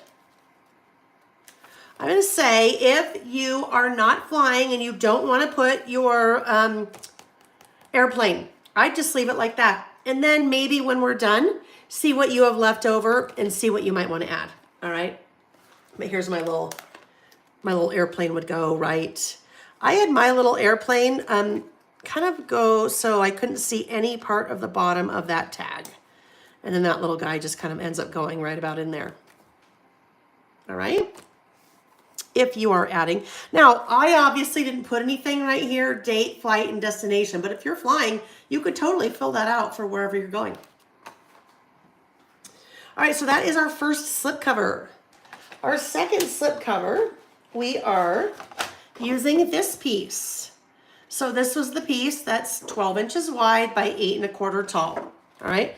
If I was not going to make a slip cover, well, if I wanted to glue it to the cover, I would still, even though I wasn't maybe doing a slip cover, I would start here, glue, and then I would probably open it up and do this to glue it. Let's see. You want to make sure if you are gluing that you give yourself enough extra room to go around that edge. And if you're not kind of making a slip cover like we are, okay? You want to make sure you give yourself enough of an extra edge. But I'm going to slip cover. So this is our second piece. This is the outside. We're going to fold the outside in like this. Outside in again. And then open that back up and close it. And now you guys are all going to be experts at slip covering because now you know what to do. There's our insert. We open that up. We put that there. We rotate. Do our little natural crease. Lift that paper up. Lift up the inside front cover and tuck it under. This is a great thing to do with that 5-foot high stack of scrapbook paper that you've been collecting over the years. Creating slip covers for your inserts, okay? So if you're an avid Traveler's Notebook user and you have a whole bunch of plain inserts laying around, go to that stack, go to your scrapbook paper and grab some of your fun scrapbook paper and just start covering your inserts, right? You make your own custom inserts just so easy by just doing a slip cover.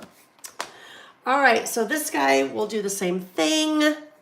We're going to use our washi for both form and function.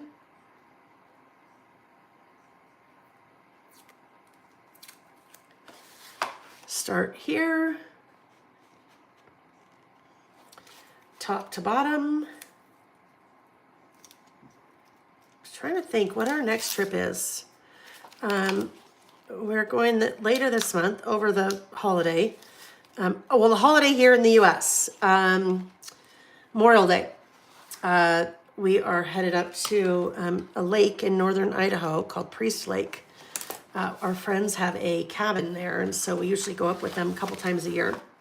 So that's our next trip. I may end up, I don't know, it'll be interesting. I may end up going to London in June for a trip with a girlfriend. That's still kind of up in the air right now. We're kind of have to figure that out if we're going to do that. And then Nick and I will get another Harvey, hopefully 2 Harvey trips in, Harvey or RV. So 2 trips, maybe like 3 or 4 day trips in Harvey this summer. And then in September, Nick's my husband, he has a business trip in San Diego. So, excuse me, we're going to go a couple days early and hang out. Oh my goodness. Sorry. Woo. That's my water that I put some lime in before we started. I didn't really get it stirred up. I put a lot of lime in. Woo, that's like a pucker there. Anyhow, okay. So I'm going to round my corners on this one as well. Now, normally when I'm doing 2 inserts, slip covers, normally I decorate both. And I kept coming back to this one and I'm like, okay, I'm going to decorate it. And I'm like, no, what am I going to do? And then I'm like, oh, okay, I'm going to decorate it. And I kept looking at it going, it's so stinking cute. I don't need to decorate it, right? I don't need to cover any of that up. It's just fun the way that it is. So this little guy, I just left it that way. My second slip cover here is just, or second insert is just covered. If you decide that you want to cover it more, you certainly can, but that's how I left that guy. All right. So let's go ahead and put this in our Traveler's Notebook. With your Traveler's Notebook, most Traveler's Notebooks, most, not all, but most, all of mine do. Did we? I don't think so. I think I still have you guys. Teresa Tate, I'm still here. You guys tell me. Someone else pop in and let me know. Because I can still see us. As long as I can still see us, I think we're good. Oh, good. We're still here. All right. All right. So Teresa, oh, well, if we lost connection, if Teresa lost connection, then I can't help her because she can't hear me. Let's get rid of that. All right. So good. I'm glad we're still good. You never know, though. You never know. Thank you guys for popping in and letting me know. All right. Hi, Miss Debbie House. Nice to see you, traveler extraordinaire. All right. So your traveler's notebooks, most and all of mine. Oh, good. Yeah, Teresa, I think maybe your internet, hon. Everyone else is okay. So if it keeps happening, maybe do this. Maybe press pause for a minute and let it kind of buffer for a little bit and then play again. And then that may help you a little bit, especially if your internet connection is kind of surging or going in and out. So most of your traveler's notebooks will have 4 elastics. Your kit has 2 inserts, but it will obviously hold up to 4 inserts. So I am going to add one little insert here. I'm not going to put my second insert yet because we'll be doing some things in this guy, all right? So I won't put that one in yet. Let me just kind of give you an idea before you really start loading up kind of your traveler's notebook before a trip. Because what's going to happen is when you're first starting out, it's going to be pretty compact, right? You're going to have your inserts, but there's really nothing in it yet. So it's not really full.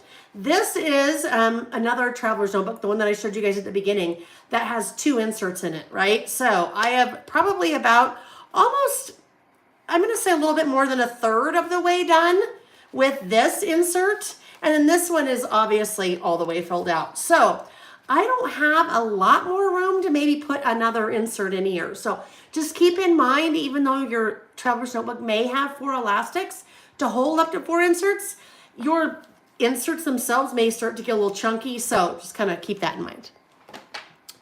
All right. Next thing we're going to do, we're going to make a little pocket folder. So that is this guy right here. A pocket folder is fun, especially in a traveler's notebook, to add some of your memorabilia. Okay, so let me just look at this little guy right here. This is some of our memorabilia from our trip. That's going to be really tall. So let's see if I have like this little thing I picked up. This could go tuck in the pocket. I have a little map I picked up. If I wanted to fold that further, I could. This could go in there. Now it's going to stick a little bit out the top, but that would be okay. So that is kind of a fun thing to use your little pocket folder for. It's a nice place to just add your things. I've got some postcards. They can fit in there. I have little tickets. I've got all kinds of things that I could just use to, oh my goodness, do we want these? We've got receipts. The proof, right? So I could put my receipts in there if I wanted, just to kind of have a fun little memorabilia from, you know, what we spent on the trip or what have you. So there we go, my little pocket. So that is what we're going to make next. We're going to make our little pocket folder. One quick thing about receipts.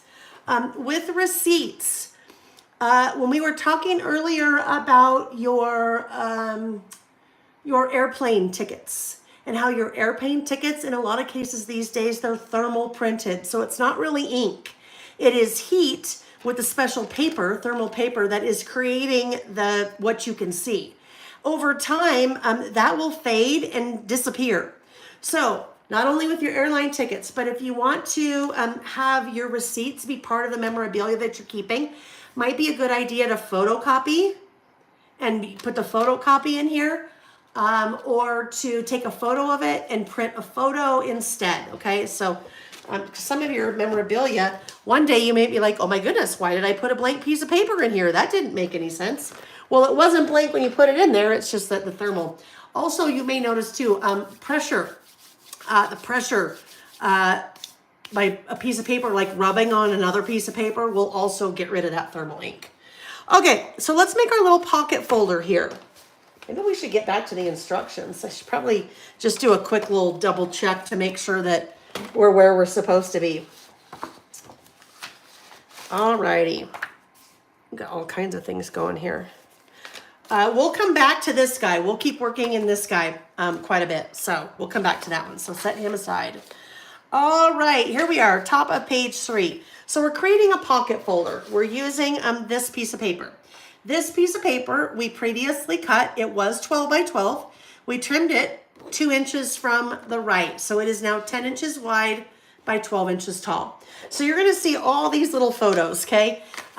This is so easy to do. It's just kind of long and drawn out when I have to have the photos and explain what we're doing. So if you want, you can just follow along with me. 10 by 12. So the first thing that we're going to do is we're going to fold it in half. This is the inside. This is the outside. Okay, this is the outside of our pocket folder. So if we've been going along like we have, we want to fold the outside in.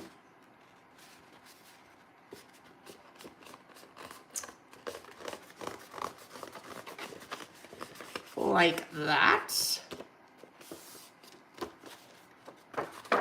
And then there we go. We have our fun little airplanes. Now, if you're not flying and you don't want to have your little airplane folder, now this is just kind of travel. It doesn't mean you have to be flying somewhere.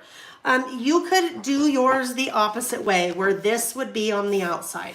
Either way, you're going to see the airplanes at some point, because your airplanes are either going to, actually, this would come this way. Your little icons would be upside down. So I'm going to encourage you to just go with the airplanes. Go with the flow, okay? We're going with the flow even if we're not flying. All right, so we have fold it in half. We want to open it back up again. Open it back up so it's the icon side facing forward. And grab your bone folder or your scoreboard. Okay? So we started out by folding, we opened it back up.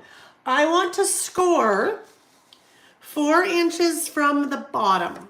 Okay, 4 inches from the bottom. Or fold 4 inches from the bottom.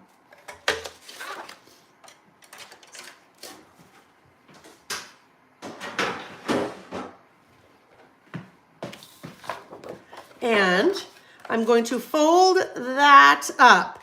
This works really well with the airplane paper because the airplanes are flying any direction, right? It's not upside down.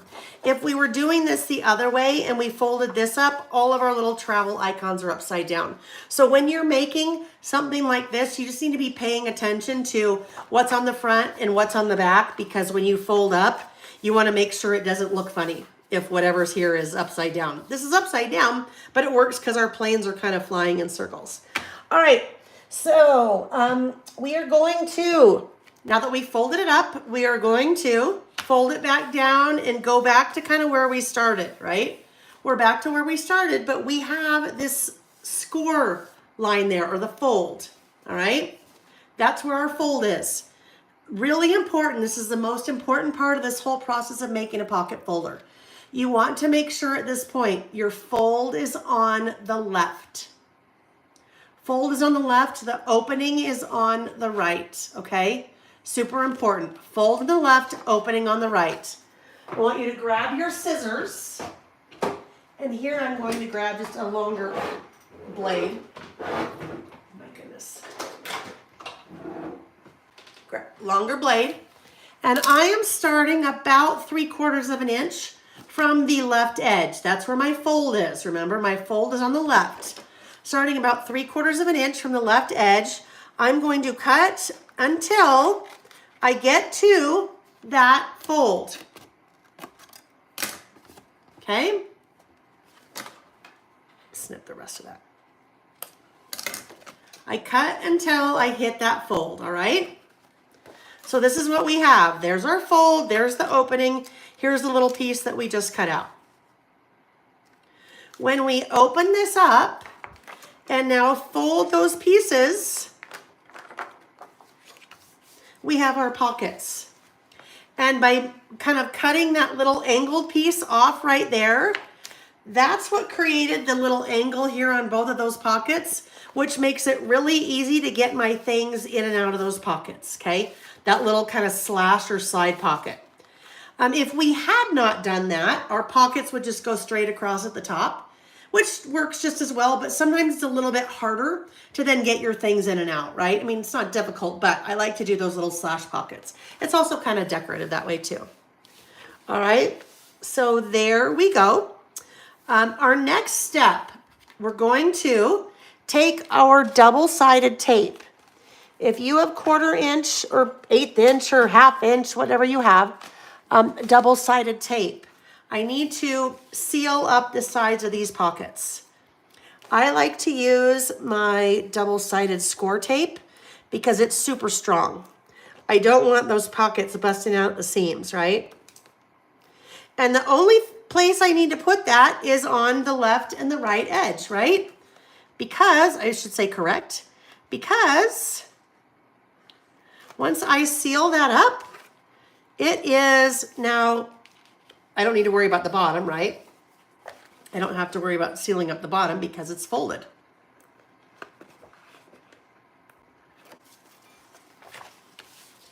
Plane tickets, hotel room keys, there's so many fun things you could put in those little pockets like that. All right, next up, we are going to take our washi and we're going to use our washi for form and function again. Form meaning decorative. Let's just add this nice little border right there along the top of that pocket. Just fold that under like that. So that is the form part. So form meaning decorative. And then it's actually a little bit functional too. By adding this there, that's going to kind of help reinforce the top of that pocket, okay? So form and function. It's cute, but it's also going to help reinforce that. All right? And of course I did my little outlining, but before we do our outlining, we want to close this. This is the second part that's really important. So we talked about two parts that were really important with that. When you are getting ready to do your little slash thing right there, making sure that the fold was on the left. That was the first thing that was really important. The second thing that's really important here is to round all four corners, okay? So I have a really strong corner rounder here, so I can do those two outside edges together. If your corner rounder is not as strong, you may want to do those separately, although when you get down to this end, you might want to do, if you have maybe not as sturdy of a corner rounder, you might want to do each of those independently instead of fold them like I did. Okay, this is why this part's so important. When you go to add this to one of your elastics, so I'm going to slide that right into one of my elastics like this. Come on. When I slide that into one of my elastics, your pocket folder here is going to kind of slide up and down. It's going to kind of move a little bit on that elastic. If you don't round these corners, and those corners are squared off or right angles, that's eventually going to cut. It will cut from the squared off part down to there. That elastic is rather taut, so you want to make sure that you've got some little bit of sliding room there. And that is why it doesn't really matter. TK asked 1/2 inch or 1/4 inch. Doesn't really matter. So you just want to round all four of those corners. Now, technically you don't need to round these corners, but I think it looks better since these are rounded. Normally we don't ever round on the kind of this edge, right? Usually we're not rounding that edge. In this case, we're rounding that edge for a reason so that that can kind of flow freely in there. So I round all four corners. All right. Now we gotta do a little bit of decorating on here because it's kind of plain. It's a little bit plain. Huh? Get it? Plain? No, I didn't mean, that just came out. And then, yeah, you know. It needs a little bit jazzing up. I mean, it's cute with the airplanes, but come on. We need to make that more fun. Now, if you are going on a river cruise, okay? Someone here is going on a river cruise, and maybe you have some really cool pattern paper that you have in your stash, and you think, oh my gosh, I would rather make a pocket out of a really cool pattern paper I have that maybe is European flair or something like that, that may be a little bit more suited to your trip. Or Trisha on your Route 66 trip, someone is going to South Dakota, right? We're going all different places. You may decide to use a different piece of paper for this, just because those, you know, those little guys are kind of front and center. But we're gonna kind of make it not as airplane-y here, airplane-y. We are going to take one of our cards, one of our little 3x4 cards, the one that said, let's travel. And that guy is going to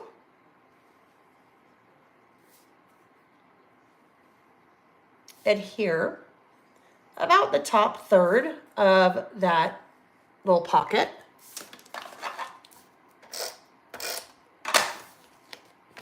Kind of right up there.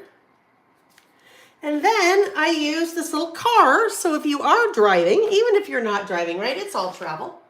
I use this little fun kind of convertible car here, and it just goes right here, kind of towards the bottom of that little card. And then I use the little Eiffel Tower puffy sticker. So even if you're not going to Paris to see the Eiffel Tower, that's okay. You can still put your little puffy sticker there. Or what you might find, maybe on your trip, this is much harder to find in Europe. I will tell you that right now. Things like this were so hard to find on our trip. I was shocked. You might find on your trip little things like this, like little stickers. So you may decide, you know what? I might hold off. Maybe I don't want to add Eiffel Tower. Maybe I'll find something like that I want to put on instead. Or maybe I will find, a sticker along the way that might be more representative of, wherever I'm traveling. Here is, and this is now totally off the, let me see if I have them in here. I don't have them in this one, but one of the things that I had shared in the e-course, when we were on that trip, I was having such a difficult time finding any kind of stickers or anything that I had to get really creative. And when we were in Scotland, I went to a post office and I bought stamps. And the stamps that I bought were Scottish. They had, different Scottish things on them. And so in some cases, in some of my decorating, actually, here, I can show you here. I was using stamps that I bought from the post office in Scotland. So like those two, or that, actually that's one stamp and that's another stamp. So if you're going somewhere international and you're having a hard time finding stickers and things that you want to personalize your project, maybe go to the post office, or even ask, like if you're staying at a hotel, ask the hotel if they have stamps. A lot of times hotels will have stamps because people want to, send postcards. So that's another kind of little idea if you're having a hard time finding just little stickers from wherever you are. Okay, so that is the front cover of our little folder there, a little pocket folder. On the inside, I just added, this little guy, I don't know, I have never been on a hot air balloon. So this is definitely not representative of any kind of traveling I was doing or plan to do, but it doesn't matter. You don't have to go on, you can use a hot air balloon sticker even though you're not going in a hot air balloon, right? Just kind of something fun to decorate that a little bit on the front. And then the back, I usually don't decorate the backs of things, but since I didn't decorate this one, and this guy was coming before this one, I thought, well, you know what? I could decorate the back side of this. So that's what I did. That's what we'll do next. We'll decorate the back side if you'd like. We have some of our, let's look and see here, because I've used, this is coming from the piece that we had left. Oh, well, actually, we have all these too. You have lots of cards. Like this guy. If you're going on a road trip, I'd probably save this one. If you're not, you could use this little pocket here. Or my bags are packed, I'm ready to go. I didn't use that one. There are some of these that I didn't use. Let's just fly away I didn't use. I'll show you what I did use. So we're using one here to create a little pocket. And then I'm using this little guy here, this little postcard one, to create a pocket here. So basically the only two that I'm really using, this guy and, oh my gosh, my mind just totally went blank. Which other guy? Hang on, that's funny. Like I literally have no clue what I just was saying. I don't remember which, oh my gosh, Lael, has that ever happened to you? Anyhow, save this one. Save this guy. And then really, well, you have two of these, right? You have two, it's time for a road trip. So I'll use that one. All of that to say, I want to create a little pocket here.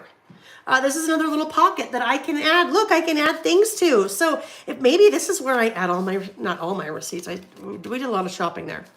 And then they make it so easy for you. They just, oh, well, we'd be happy to ship that back for you. You're like, okay, done. So I can put receipts back there if I wanted. All right, good. Monique, thank you. Monique said all the time when I'm like, I have no idea what card I even said I was using. Yeah, that's old age or blonde. It's one of the two. Okay, so let's do our little thing here. I'm going to get a little circle punch. Doesn't really matter what size. So I'm just grabbing a little circle punch. Just want to make a little notch right there. Just a little notch. Decorative. That guy's a 1-incher. Okay. So I want to now add my double-sided tape. This is a 1/4 inch. I'd probably go with the narrowest that you have, 1/4 inch. Because the wider that you're using here, the more real estate you're taking away from the pocket. So if you have an 1/8, you could use that. Here, I would definitely don't use your regular old tape runner. TK, I used a 1-incher, a 1-inch. Do not use your regular tape runner on this. If you do, it will work until you try to put anything in the pocket. As soon as you put something in the pocket, it's going to pop and it won't hold, right? So I recommend that you, if you have double-sided tape like that, that you use it. I'm going to show you a little trick here. I am not peeling back all of the 1/8. Okay, Deborah tried 1/8. 1/8 won't hold, so you need 1/4. Not enough on a 1/8, yeah, to really grip it. All right, so what I've done there, I've added my 1/4, and as you look at that, I have not revealed all of the sticky. I've only revealed a little bit of the sticky. If you've ever used double-sided tape before, you know you basically have one shot to get something to stick, right? You've got one shot. You basically stick it down and you cross your fingers and hope it's even because it's sticking, it's not moving. But if you only reveal a little bit, I've left those little kind of things, those are like little pull tabs out for me. If I only reveal a little bit, look what I can do. Like I'm sticking it. I would never be able to do this if I hadn't done that. So I can kind of move it around until I think it's straight. That looks pretty good. And then I press down on the part that has the sticky and then gently pull out those other pieces. Okay, so there's my little pocket. Here we have sideways clouds. But in this case, they're not clouds. They're just a little decorative. Do my little outlining there. I mean, if you are putting receipts in there and you wanted to write receipts, or you have stickers or stamps and you want to do receipts, or maybe you're putting hotel room keys in, anything like that. Let me grab a quick sip of water here. Okay. It's kind of plain and my clouds are kind of going sideways. So I use this little sticker, Journey in a New Direction. And it goes right there. And here's a little tip. It's kind of hard to see that. It's light blue sticker on a light blue background, right? So it kind of gets lost. All I did here, do you see my outline border? Look at how much it pops. You can really now see that shape, right?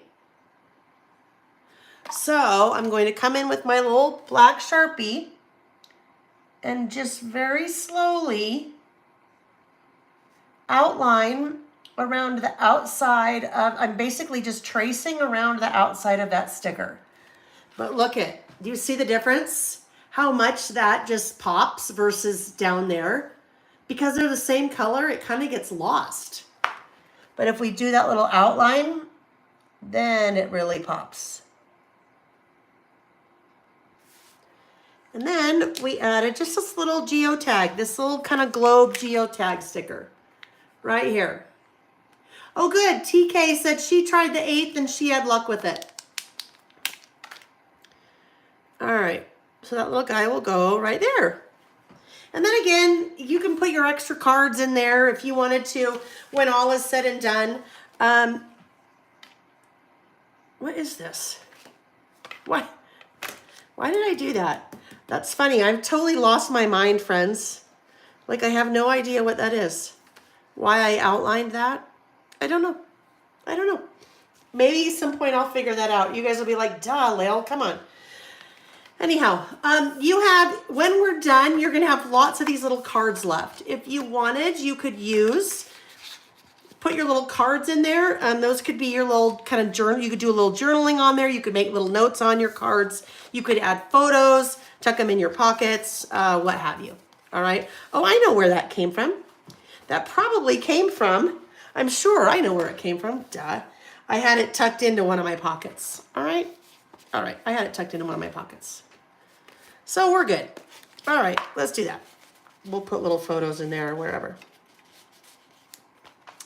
All right, so our little pocket folder is now done. Yes, TK, thank you. Ay, ay, ay, ay. All right. So we are now going to move to, let's double check and see where we are here. Okay, so we're at the top of page 4. Pages 4, 5, and 6 are going to give you a ton of examples, almost, on different things that you can do inside. So I'm going to put this part away. Okay, this part is going away. I'm working now with this insert.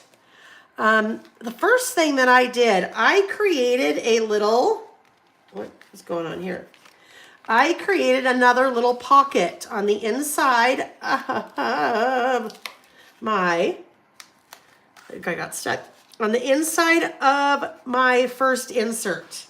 So doing the same thing, I just took the little postcard card, turned it over, adhesive along the sides and bottom, and stuck it there. So that is something, if you want to add a little pocket there, that is something that you can do with the pieces that you have left. And all the rest of the cards now that you have can be used for whatever you want. They can be used for putting in the little pockets that we made. They can be used for decorating some of your inserts if you'd like. Whatever it is. So all of the rest of your little cards here are left over. Good night, Tracy. All right. So now let's talk about, I want to talk about the different ideas on how you can use the stamps in your kit to decorate your insert pages. So let's talk about stamping. If you have not stamped before, or you've only stamped a little bit before, there's some really important things that I want us to go through first. And the very last, page 7, I have some stamping tips and tricks that I found to be really helpful for me in the last couple of years, the last probably 4 years that I've been stamping. I learned a lot. I learned a lot on my own. There wasn't anything out there that I found that said how to get started stamping 101. So we're going to kind of cover that. Some really important things that I want you to do before you start stamping. First off, these stamps are photopolymer. They're made in the US. Photopolymer stamps generally are a much better quality than an acrylic stamp. It has to do with the materials and how they are made. And materials more expensive, process more expensive. Photopolymer stamps generally more expensive than an acrylic stamp. So if you're at Hobby Lobby and you're looking at a 4x6 stamp set that's $3, acrylic. And there's nothing wrong with acrylic. It's just a different process. And if you've used both or you haven't used both, I think that you'll find as you start using both that you'll notice the quality in a photopolymer stamp is much, much better. So photopolymer stamps made in the US. Carrie's stamps are photopolymer made in the US. My stamps are photopolymer made in the US. When you first get a brand new package of stamps, they're not ready to be used. And nobody ever told me this. I had to figure this out on my own. They are not ready to be used. The way the manufacturing process works, for photopolymer stamps. And I don't know if this is the case with acrylic stamps. I don't know. But I know for photopolymer stamps. Basically, they create a negative. So they're creating a negative from the artwork, and they're creating a mold. With that mold, it's almost like if you think of like a muffin tin, okay? So a muffin tin would be a mold for a muffin shape, right? And if you're ever making muffins or cupcakes, you probably just don't pour the batter in to the muffin tin. You are either adding a cupcake liner or muffin liner, or you're adding maybe some Pam, right? Or some butter or something, so that the mix, the cupcake batter or the muffin batter mix does not stick to the pan or the mold. Same thing happens when they are making photopolymer stamps. They're basically putting in a substance into the mold so that when they pour the material in, it releases. All right, so think of it as Pam, and it's not Pam, but think of it like somebody's sprayed Pam in the mold, so the material would release back out. Well, that Pam is going to have a little bit of residue on the muffin, or a little bit of residue on the cupcake. Now, you don't know when it's on the cupcake because you just eat it and it's fine, or you don't know if it's on the muffin, you eat it and it's fine, and it's okay. But when it comes to a stamp, you know that material is there, that substance. Or you may not know it's there, but it's there. And if you start stamping with the stamp right out of the package like that, usually it doesn't look right. It doesn't look right because it looks kind of splotchy. Looks a little bit splotchy. And that's because that Pam, right, is preventing your ink from sticking or adhering to the stamp in some places. All right, so I want to just show you an example of that. And we'll go through how to get that off because it's super easy. But if you don't know, you don't know. And for years, I hated stamping because it never looked right to me. So here's an example with this number 5. So I took the 5 stamp and I did nothing to it. I took it out of the package, inked it up, and stamped. And it looks pretty good, but it's kind of blotchy down here and a little blotchy in spaces, right? And so I re-inked it and stamped again. Well, interestingly enough, it's kind of no longer blotchy over here, but now it's blotchy in a place it wasn't before.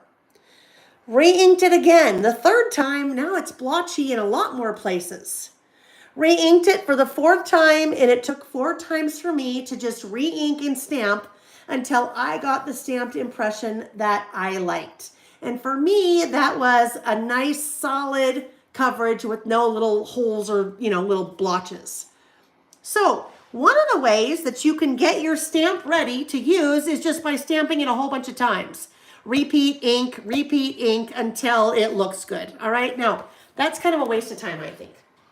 So what I like to do is that's the first way that you can kind of prime or condition your stamp. What I like to do is I grab just a little eraser, okay? That's just a white rubber eraser. And I open up my little stamp. Now, I've already done this to all these stamps because I've used them. So I'm just I'll kind of pretend on this one. But I will do this to my whole stamp sheet as soon as I get it. Because it's easier for me to do it all at once instead of to do it stamp by stamp. So I just take my little eraser and I gently erase across all of those stamps. And that is going to get rid of that, little layer. It's an invisible layer. You can't see it, just like you really couldn't see on a cupcake. You couldn't see the Pam on there, right? So I'm just kind of getting rid of that. I am kind of erasing it off. So this is another way that you can do it. The first way is just stamp a whole bunch of times until it starts to look good. Second way, I just use a little rubber eraser like that. And I don't use this for erasing anything else because I'm probably, right, picking up some of that lubricant or whatever it is on my eraser. So I don't want to erase something and have that get on my paper. So once I do that, I need to clean that off, right? I've got kind of little eraser tailings on here. I want to totally clean that off.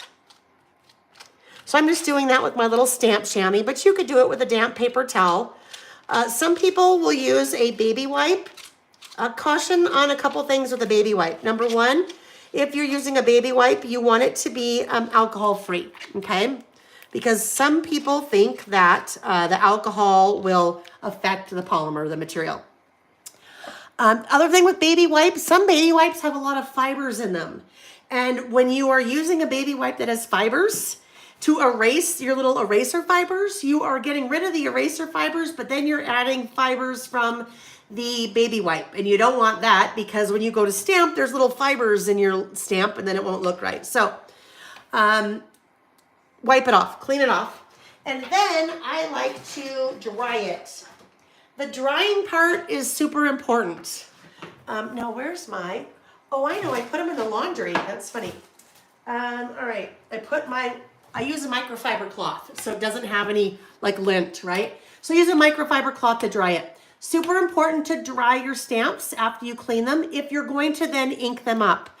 Some of your inks are water reactive, like pigment inks, like a Tim Holtz Distress Oxide ink, water reactive. So if you have any kind of moisture or dampness on your stamp and you have not dried it off before you ink it up, that ink is going to react with the water, the moisture on your stamp, and it may look different when you stamp than you were kind of thinking, all right? So that's the second way. Erase, clean, dry.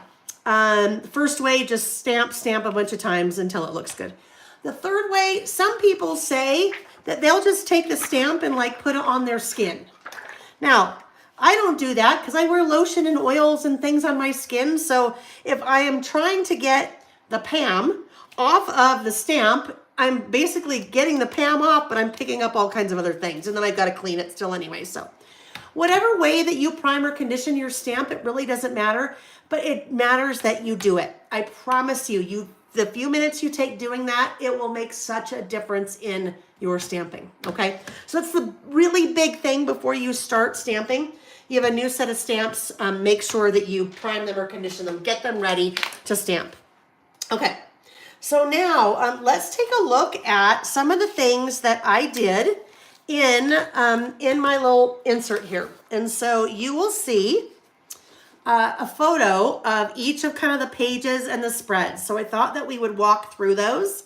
And then at the end, I'm going to do a little bit of stamping and show you how you might use the stamps a little bit differently than they look in the package. All right. So starting off here, your washi. Right now we've used washi up until this point as kind of form and function. So we've got a little bit of a decorative, right? But we also use it as a form. We use it to kind of hold or function. We use it to hold our slip cover on. We use it to reinforce our little pocket. But washi is great to just kind of an accent on a page. So on this first page, I just put a little bit of that washi along the right edge. Your pages don't all have to be super decorative, right? Especially kind of going back to this example. When we look at my traveler's notebook that I prepped, before we went on the trip, there was nothing to it, right? I mean, ahead of time, all of my pages had the little header and the little footer and the top three, and then I just did some stamps just to kind of get it ready. When we were on the trip, I took a few colored pencils, any stickers that I found along the way, and decorated a little bit more, but not all of your pages have to be like super crazy decorative, right? So something like this, just by adding a little bit of washi along the edge of your pages, can make a really nice little decorative kind of border. Those of you that have a ton of washi, pull it out because it's great to just, add a little accent to the edge of your pages. So here I kept this guy super simple. I stamped Far From Home. I did a little airplane sticker. And then I stamped again bits and pieces from our time here. Now, there's one thing that you may or may not be able to see here. I don't know. I'm trying to see. I don't think you'll be able to see it. But when I first stamped this, it stamped okay, but a couple of letters weren't as dark as I wanted them to be. So I just took out my little black pen and colored them in a little bit. If there was anywhere where it was a little blotchy, I just colored it in with my black pen. So if you're stamping with black, that's kind of one of the benefits of stamping with black. You can come in and just kind of fill it out. One of the most important tools when you are stamping in a traveler's notebook is something called a pencil board, okay? A pencil board is a fancy name for something that is hard and flat that you can slide underneath something. Let me find an example here. Like here. Something hard and flat that you can slide underneath a page in order to have a nice hard flat surface to stamp on. So the reason why I was going through all those pages to look for a page that I wanted, here I really didn't have to use it because at this point in your traveler's notebook, this is completely flat, right? If you've added nothing yet, it's totally flat. So I already have a flat surface to stamp on with that guy. But when I get to this page, lots of stuff has happened under here. I put stickers, I've done some puffy stickers, I've done some different things. So if I just stamp right here, I'm running the risk of having this really not work out because it's kind of lumpy bumpy underneath. So if I come in with a pencil board, flat, hard surface, and I put it underneath my page, I now have a nice hard flat surface to stamp on. I carry pencil boards, but you can also make your own. Before I started carrying pencil boards, Nancy Golison made this for me. It is a piece of chipboard, so it's kind of probably an 1/8 piece, 1/8 thick piece of chipboard that she just covered with pattern paper. So there's my hard surface that I can slide underneath my page in order to stamp on. If that makes you nervous, stamping in your traveler's notebook, you can try it, but if it still makes you nervous, what I would say is try it. If it didn't work out so well, get a piece of white cardstock, stamp on it again, and just any of your stamping you can stamp on white cardstock and then just adhere it. So you have kind of a nice little decorative. And then, like I did here, you could just outline it, and then you'd never even know. But a pencil board is a really helpful tool. You could we talked about making it on a chipboard. If you went to dollar store, or even like IKEA, let me just show you this thing here. Where is it? Okay, well, I don't know where that is. Oh, here it is. Hang on. Oh, please. Oh, please. Oh my goodness. It doesn't want to come out. It's falling behind the shelf. Okay, here we go. All right. So this is a little bit thinner than I'd probably want, but in a pinch. So this is just like a placemat from IKEA. All right. You could cut that out and use it. It would still give me a nice hard flat surface to stamp on. Sometimes a dollar store will have, this is a very old and well-used self-healing cutting mat, but sometimes a dollar store would have, thinner little cutting mats like this. Dollar store would have dollar store would have placemats. Sometimes dollar stores even have like cutting boards that are kind of plastic, that are a little bit thicker. So the whole idea is to just give yourself a nice hard surface that you can slide under a page since you can't really take a page out. All right, that's a pencil board. All right, so going back here, I thought it was a little plain after I had stamped Far From Home, so I just did a little outline there. And you'll see that along with the rest of these in your instructions. Over here, I just layered a couple stickers. So not all the pages have to have a stamp. This one, let's take the trip, pack your bags. Over here, pack your bags. In this guy, I did a little spread about, I think I skipped this before, a little spread of our packing list. My packing list, right? Nick had a different packing list. And this was kind of fun because normally I probably wouldn't put this, although I think it's fun to do your packing list as you're documenting. But for this trip, we were gone 18 days. That's what I took, a carry-on and a backpack. So it was kind of fun to look at everything I could get crammed into carry-on and backpack. So this is we talked about taking photos of your process getting ready before you leave. That would be kind of fun. This would be a spread for that, kind of you're packing your bags. If you wanted to do something here of a photo of your bags packed, or I had a photo I didn't end up using, but I took a photo of all my stuff laid out on the bed and then the in-process packing, and then obviously our suitcases when we were done.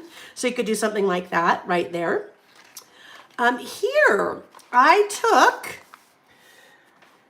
the 2" by 12" piece that we had cut when we made our pocket folder. Remember when we made our pocket folder?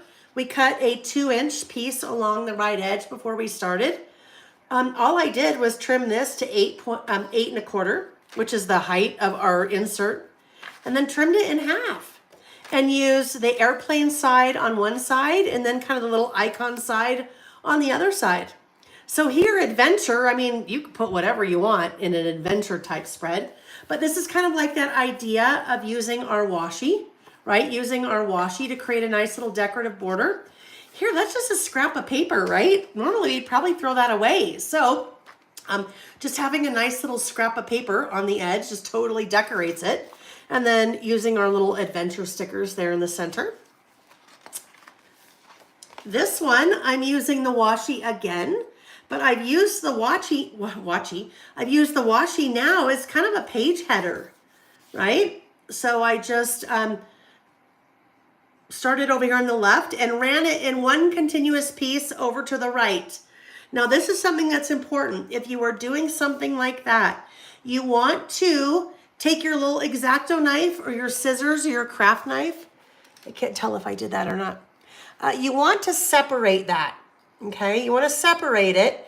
If you leave that connected, now it's good to keep it connected when you're first putting it down so it's lined up exactly in the right spot. But you want to separate that so it gives kind of a little bit of room for that to kind of move around. If it's connected, your book's going to have a hard time kind of continuing to move. Add a little airplane sticker right here, and then just kind of built a little cluster down here in the lower right-hand corner. So I added the globe sticker, then that little trip sticker, the passport sticker, that world traveler puffy sticker, and then I stamped the little geotag and stamped passport required. So you'll see that, you'll see photos, kind of larger photos of all of these in your instructions. On this guy, I used the border strip sticker that is on our sticker sheet.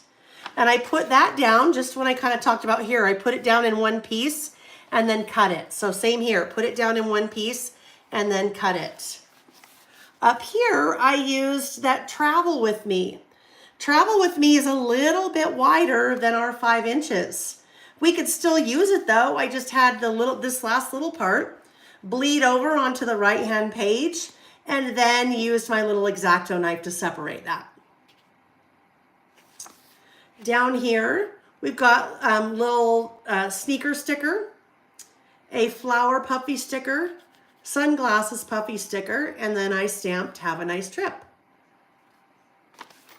One thing that I want to show you about all this extra space here, when you start doing your writing, and I didn't do any of that here, but on this guy, this was the insert that I had prepped before we left, and then I wrote, did all my writing while we were gone. But because I didn't want to haul my stamps and all that stuff with me while I was gone, anywhere you see stamp, like there, I did ahead of time. Okay, so here, I did ahead of time. All the stamping was all done ahead of time. So I, for the most part, have used my stamps as little accents, like down here, in some cases up there. But all your little stamps, you could be putting, something like a car right here, and you could put far from home over here to kind of help to break up all this extra space, like you're writing, right? I wanted something to kind of help here break up all of my extra space, or, break up all the writing, just so it wasn't just, all writing. In this case, when I did this, I only used black ink, right? I only used black ink, and then while I was traveling, I picked up a really small set of colored pencils, and that's how I was adding my color. Even to the stamps, I just colored in the little stamps with colored pencils. So I kept it super basic ahead of time if you are prepping before you go. TK said, I like that you outlined it with black. Oh, you mean this little part right there? That little scallop sticker I outlined with black. And then I also always outline all the pages with black as well. All right, here, I've done the same thing with that red airplane sticker that's also on our sheet. Put it down and then use my little X-Acto knife or scissors, just a scissor blade to maybe go right there. Let's see, I missed tons of things in the chat. Deborah said, she's gone. She said, Lael and fellow squirrels, good night. See you next week for the mini album class. Goodbye, Deborah, if you've left, if I missed you. TK said it's hard to get a good impression with the cheap stamps. Yeah, right. It's the material, right? It's the material. The acrylic is it's the quality, right? It's the quality. I'm nothing wrong with it. It's just, if you know, you just usually, if something's less expensive, it's less expensive for a reason. All right, this little guy, you've reached your destination, and it was kind of plain, so I stamped you've reached your destination. I stamped my little airplane stamp and then just outlined it with a ruler. Down here, sticker, airplane mode, and then a couple of little stickers again from our sticker sheet. So I'm just kind of working with now the stamps and then the stickers that we have left. Here, I added that little Let's Travel the World puffy sticker and then stamped postcard from, and my little ruler made a box around it. Over here, bits and pieces from our time here. Love these little stickers, those puffy stickers, a little camera puffy sticker, the Polaroid, and then the little Polaroid itself. Another little geotag. Debbie said, it's been fun. Got to get packing. See you in September. Love you, friend. Nice to see you. Nice to see you. Can't wait. All right, next up. So here, kind of along the line with a border, right? We've had a couple borders. We've used stickers for borders. Here I'm using a stamp to stamp a border. So just stamp that little car stamp all along the bottom, and there's my nice little border. Trisha, if you are, obviously you're doing a lot of driving. If you're still here, Trisha said that she was going on a trip with her family. They're driving Route 66, I think from California to Chicago. You could use your little car stamp and every day do kind of your little mileage, right? Like how many miles did you drive? That's something that I tracked when we were on our trip in Europe. I had pre-stamped miles driven, and every day I added the number of miles that we had driven and then also the number of steps that we had walked. So here we have scenes from a road trip. That little sticker I thought needed to be outlined. So I just outlined the little sticker with my black pen, traced around the outside edge, just like we did when we did that little light blue sticker, because it was kind of getting lost, right? Down here, little road trip sticker, and then our little puffy suitcases. Here, Far From Home, so I've used Far From Home again. And then little puffy flower stickers. Using our washi now along the bottom for a border. And then this idea, sometimes when I have a sticker and I'm working in a traveler's notebook and it's kind of a larger sticker, if I didn't want like this whole bottom of this page to have that big bicycle sticker on it, I adhered it across both pages and then use my little X-Acto knife. So part is on the left and part is on the right. That's kind of a fun way to break up a larger sticker, or kind of make two pages really join together, right? Make it all cohesive because part of the sticker's on the left and part's on the right.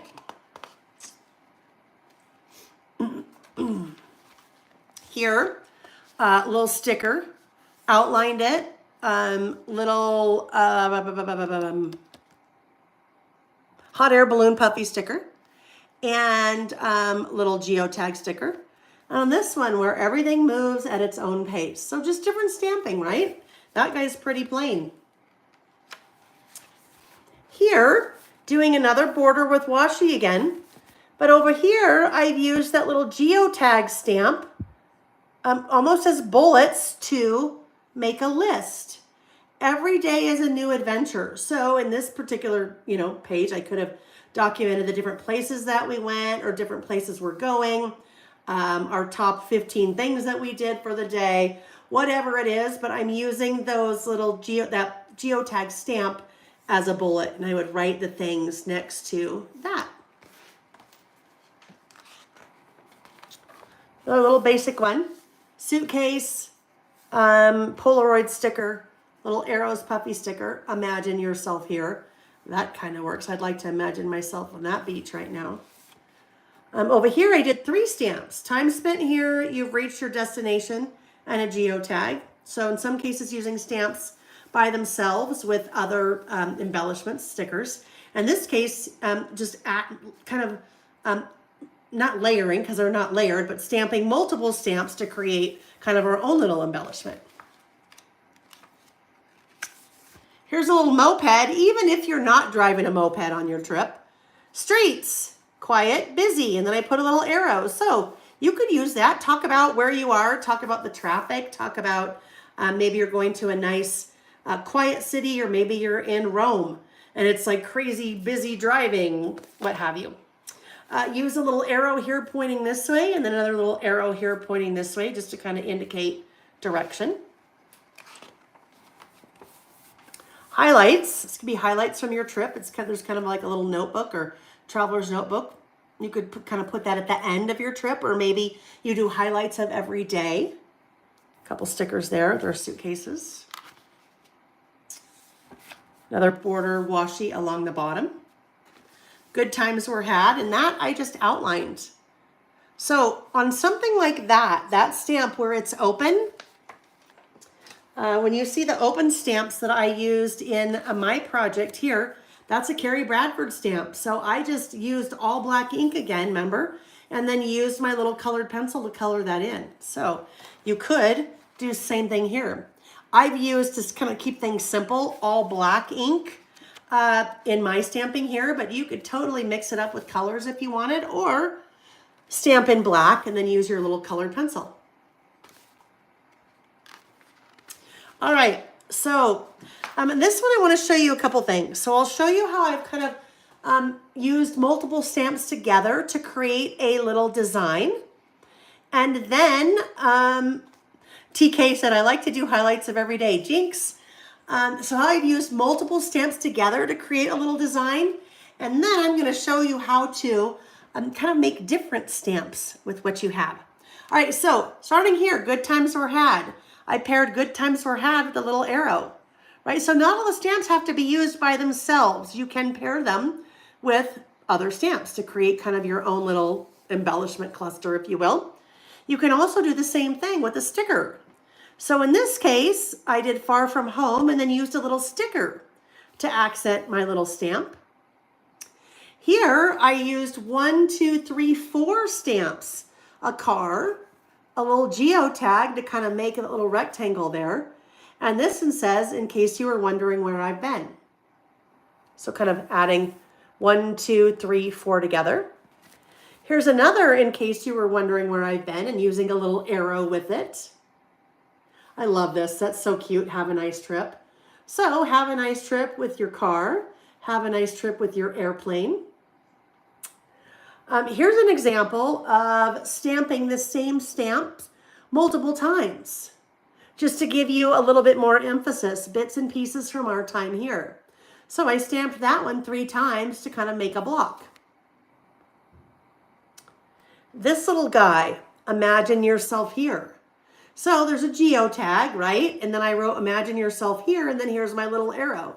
Imagine yourself here. Now you can put your little photos below that on your page, or you could put your memorabilia below that on your page, or maybe like we talked about earlier, maybe you're making a traveler's notebook insert, the places that you want to go, right? And you're cutting out pages from magazines and travel brochures and things like that. That would be really fun, and imagine yourself here. Here's another version of the streets quiet busy. So we did streets quiet busy with the moped, but you could also do streets quiet busy with a car. We created a border using the car stamp Well, you could do the same thing, creating the border with the airplane stamp. I'm going to skip a couple of these for a minute. These up here with my sticky notes. So that's the last thing that we're going to cover. And then I'll just show you a couple more things. I can create a border vertical or horizontal with my little arrow stamp. Here, if I wanted to make kind of a larger embellishment cluster, I had relax and enjoy my little keys. And if I use just one card, then it's kind of really side heavy. But if I stack 3 cards on top of each other, now I have a nice little cluster there. Good times were had meandering. Good times were had driving. Good times were had, so I can kind of add multiple stamps together to create a little bit more meaning. Pairing our stamps with stickers. That little let's get away, I can put a little car right on top of that, and those two fit like really well together. On this let's get away, I can use my airplane stamp to the left of it, and that fits really well, kind of right together. Neither of these are stamps, but at the end I'm like, oh, I have a couple left. Look, there's the Eiffel Tower and there's Bonjour. So if you're going to Paris, pair those two together. And then this one right here, putting all 3 of these together, the car, good times were had, and scenes from a road trip. All right, so now what I want to show you is a technique called masking. And this is what we will wrap up with. So I'm going to grab some sticky notes. So bear with me while I grab those. Sticky notes are great for masking off a part of a stamp that you don't want to use, okay? So in this example, I've got 3 examples here. The first one, good times were had. I really like good times were had, but I might also want to use good times. So if I take a little, cut a little piece of sticky note, and when I stamp, if I line it up so that good times is stamping on my insert and the were had is stamping on the sticky note, I take away were had and now I have good times. So all I did was mask off that part of the stamp. So I'll show you these 3 and then we'll kind of play with it a little bit. Did the same thing with far from home. So I like far from home, but maybe I also want to stamp home. Maybe I stamp home at the beginning when I'm packing, or maybe at the end I'm stamping home because I want to do a page about kind of reflections from the trip. So I just take my little sticky note, put it down, and I stamp on top of there. When I pull away my sticky note, I just have home. And then I've got my far from up there. I also did this with 2 other stamps. One of our stamps said bits and pieces from our time here. So I used my little mask to mask off the bits and pieces from, and when I pull that off, I just have our time here. And then the last one, this one said, in case you were wondering where I've been. Use my little sticky note as a mask to mask off in case you were wondering. And we pull that off, we have where I've been. All right, so those are really, it's really fun to kind of look at your stamps and figure out how you want to use them as they're intended, but then kind of look at them again and figure out if you could use them a little bit differently. Like, could you take away some of the words? So I thought we'd kind of end by doing that. So I've got my little sticky notes, and you don't need to have small sticky notes. You could have your larger sticky notes, because in some cases I'm cutting those down even, right? But I would use a sticky note as opposed to a piece of paper, because then your sticky note, as we saw, just comes right off, right? Just comes right off. And this is the kind of thing that I would for sure practice first, friends. I would for sure practice before I actually did that. And in fact, I wonder, did I do it in here? I would think I did. If I did it in here when I was doing my masking. Let's see. I sure did. You can see my little testing. So I would totally test this first before, and actually, that's the other thing I forgot to mention, anytime I'm stamping, even in the super basic parts here where I just stamped like passport required, I would ink up that stamp and always test it first before I ever stamp in my project. Just because in some cases, especially with those really fine stamps, let me just take one of these guys, this one that says passport required. You don't need to apply a lot of pressure at all. And if you haven't tested before, you don't know how much pressure you need to apply. So when I am looking for my stamping blocks, I always go with the smallest stamping block possible. Just gives you a little bit more control. I take the stamp and I put it face down on my work surface, and then I pick it up with the stamping block. I find it's a lot easier to get my stamp straight by doing that as opposed to trying with my fingers, especially if it's a small stamp, to place it on there. All right, so this is just an old notebook. TK said I have a composition notebook used for stamping practice, just like my guru you. This is another thing, you know what? I would much rather make a mistake or figure something out in a test as opposed to in my traveler's notebook. So sometimes, or my project, sometimes the only reason I may be testing is to get a feel for the amount of pressure that I need to apply. You may think you have to apply a lot more pressure than you actually need to. So with this guy, I'm going to show you a couple of different examples. Here, I barely press down, and that is exactly what I need. Now, if I press down really hard, if I'm like, oh, I gotta make sure I get that nice and good. Well, look what happens. The more pressure is not necessarily better. Look at the difference with those. Like now I really over-exaggerated there.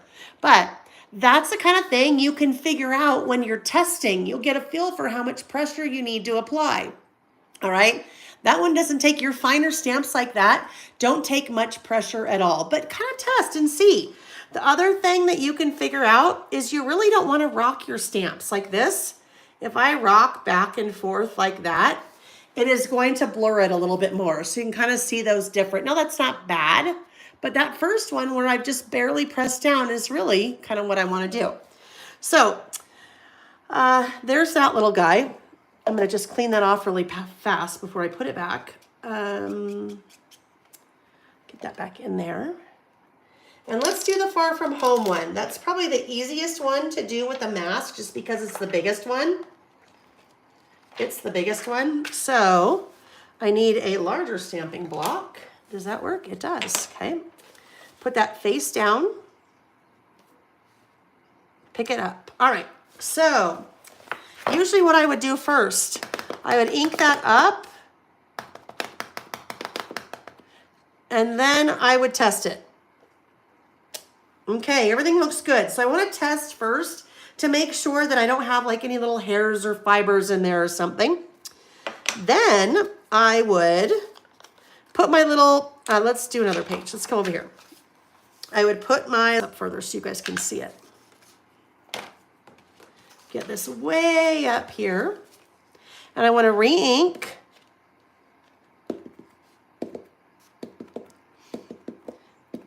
And in this case, remember, oops, let me bring this up here. I only want the word home. So I'm masking off the far from. I'm going to try to get, this may not, I'm going to try to get as close as I can so you guys can still see it. So it might not be exact because normally if I was doing this, I'd have this much closer to me. Much closer to me, so I can't see super well. So you'll notice I've stamped far from where the sticky note is and home below. That's my mask, okay? So that when I take far from, there's just my home. And you can use that with any of your, if I wanted to do this again, like if I wanted to keep doing home. There we go. I could do home, home, home like 3 times in a row, right? If I wanted to, now I'm kind of creating my own little stamp. Although, let's see, it's probably not quite even. It's not. I'd have to pay a little bit more attention to what I was doing. But I'd have to make sure I was putting things in the same spot every time. But there we go. You can kind of stack using your mask like that as well. All right, so let me just clean this off. And we'll wrap up and say our goodbyes. One more thing I want to talk about, well, really quick. Stamping. Now, all of my crafting I do standing up. And I've always done that. I don't sit down when I craft, and that's just my personal preference. I find I get a much better perspective, a much better like bird's eye view if I am standing up. Now, whether you stand when you are crafting or whether you sit, I cannot stress enough my belief in standing while you are stamping, okay? Standing while you're stamping. Teresa, I'll answer your question in one sec. Standing while you are stamping. If you sit down, your range of motion on your little T-Rex arms, not much at all. You just don't have much room between your work surface and your arms. So you can only get like so far. If you stand, your range of motion is so much more. You have so much more leverage when you are standing stamping. So I recommend stand and stamp if you can. Also recommend, let me have a quick sip of water. I also recommend that you stamp on a hard surface. Now that may seem totally obvious, right? Duh, stamp on a hard surface. You don't want to stamp on your bed, right? There's not enough resistance. You need resistance. Really where that comes into play is maybe if you're going to a crop or a retreat or something, or if you're doing your crafting on a card table, for example. Card table is not going to give you, or a folding table is not going to give you enough resistance. It is going to move with you when you press on it. You want something that pushes back, right? Like a kitchen counter or a bathroom counter or a wooden desk, something like that. So you want to be stamping on something that is hard surface that is going to give you resistance back. That's going to give you a better stamped impression. If you make a mistake, you know what? Don't cry. It's okay. Just get out some white cardstock. Like for example, in this one, if I stamped it and it totally messed up, I'd go, that's all right. I'm going to get a piece of white cardstock. I'll stamp it again and I'll put my piece right over there and then add my little stuff and no one will be any the wiser. You can always, always, always come up with a way to cover something up, maybe that you have stamped and it didn't look so good. I will tell you, on this trip, when I was doing all of my stamping, I was starting to get a little impatient at the end. And in some cases, some of my stamping got a little bit blurry or it didn't look so great and I was worried. And you know what? By the time that, like this, like look at my little T there. You see how that T is kind of totally going up in the air? I was in too much of a hurry and didn't get the stamp on the stamping block straight. And I was worried. I'm like, oh my goodness, this looks so bad. But after getting all of my writing in, after using my colored pencils, it totally, I didn't even notice. So don't worry. I mean, something like this, something if you did a little boo-boo right here, it might totally stand out. But by the time you get all your photos and your writing or whatever it is done, you're not going to notice. And you know what? If you do, it's art, right? If it's art. It's art. So we don't want to get too worried about too many things. Hi, Chrissy. Chrissy said just was able to sit down and join in. Looks like we're at the end. Look forward to the replay. Thanks, Lyle. Yep, you can watch the replay. No problem. If you have any questions, Chrissy, just shoot me an email. If you have not cut your paper yet, don't cut. Cut along with me in the class, okay? Okay, I want to answer Teresa's question. So this is, I think, a great question. Teresa said, did your 18-day trip fit into one traveler's notebook? I'm struggling how to put everything into one book. Teresa, this is exactly why I did what I did on this trip. It was an 18-day trip. I was worried ahead of time. I was like, how am I going to get everything in here? How am I going to get all of the stuff for every day? How I'm going to get the photos? How I'm going to get everything in here? And I think in the past, in a lot of cases, that has stopped me from trying to get something prepped ahead of time before I left because I didn't know how much space to leave, right? What I did differently for this trip, I prepped all of this ahead of time, and I sat down and I kind of counted all the pages that I had. I knew how many days we were going to be gone. I knew I wanted to have a spread for every day, so then I would know how many pages that we had left after the fact, to add, like itinerary in the back, packing list, to-do list in the back, a calendar in the front. So with this one, all I did, it's only the writing.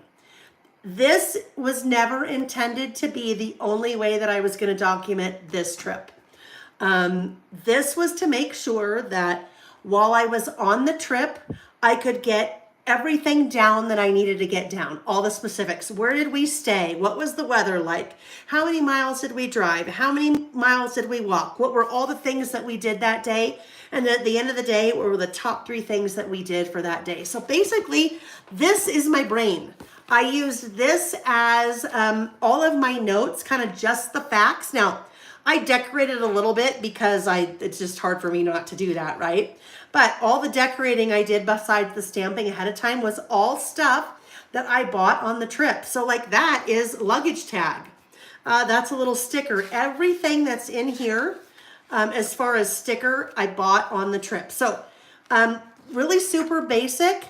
But this, my whole intent with this is these are my notes, right? These are basically my notes, so that when I came home, regardless of when I documented this trip, I wasn't going to have to go back and rack my brain, and I didn't have to feel guilty if it took me 3 years to document this trip. I wasn't worried because I had everything I needed to know here. So that's what this one insert is. That 18 days, that's all this insert is. Now what I have going on here is another insert for the 18 days. But I am not including all of this detail because I have all this detail. This is part of the trip. So it's part of the trip. I have all that detail. I sat down ahead of time and figured out how many pages I wanted, how many pages I would have for each trip, and then kind of made a formula for what I was going to add. All of this was done after the fact. In fact, this guy, I think I worked on maybe started working on this a month ago. So there's different ways I've also documented the same trip. I've documented it also in a mini book where I'm capturing different photos, different information. Also documenting it in a fun postcard mini book that I did. And then the last thing that I still have in process of documenting this particular trip is I'm doing an actual photo book where I upload the photos, and it's a hardcover book that's printed out. So that is how the 18 days is fit into one insert here and then another insert here. That I've kind of dipped in and out of the Document Your Travels e-course.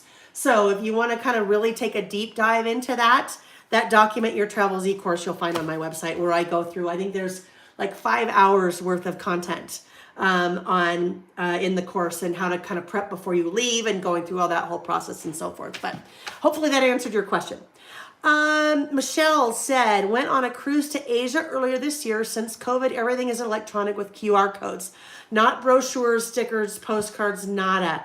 Isn't that interesting, Michelle, there? So one thing that I will suggest, and obviously Michelle's gone on her trip, I find the best place to find your memorabilia is 2 places. When you get off the airplane at an airport, those big wooden stands, a lot of times by luggage claim, you'll see those wooden stands, especially in the US, but even internationally, you'll see them. Except maybe it sounds like Asia for Michelle. But you'll find those big wooden stands that have all of those brochures, and they're for like bus tours and different things like that. And you may think, we're not going to do any of that. I don't want any of those things. I encourage you to pick those things up, because the things that you'll find in magazines like that, like this one, Limerick, the best of Ireland. So something like this, if I grab it, either from that stand at the airport, hotels in their lobbies also have those stands. So I just grab things like this. I don't even look at it. I'm like, I know there's something I'll be able to use in here. So maybe we spend a day in Limerick. I cut that out and I add that to my traveler's notebook. Or Best of Ireland, I might pull that in. Or, okay, I probably wouldn't, I was gonna say A Passionate Place. I could cut that out, but there's part of that guy's chest there I probably don't want. Great Presents, maybe I wanna use that, or maybe I wanna cut part of that out. But number one, I could cut that number one. There's probably more numbers in here. If they're starting with a number one there, I could probably find a number two in here and things like that. But all of these kind of things, don't poo-poo them, please. Even if you're not planning on going in any of the tours, those kind of things, this is what I do with them. And I started doing this the beginning of this year in another traveler's notebook, not from this trip, but other trips that I take. This is where I take all of that fun stuff and I just kind of make these collages. I added little postcards. This would be the case where I cut out a map in one of those little tourist magazines. That's from the museum. Welcome to Amsterdam would come from something like that. So it's just kind of a fun way to take some of that memorabilia after you kind of used and however you're going to use it, your memorabilia in any way that you want to. But it's kind of a fun way to then piece everything else back together.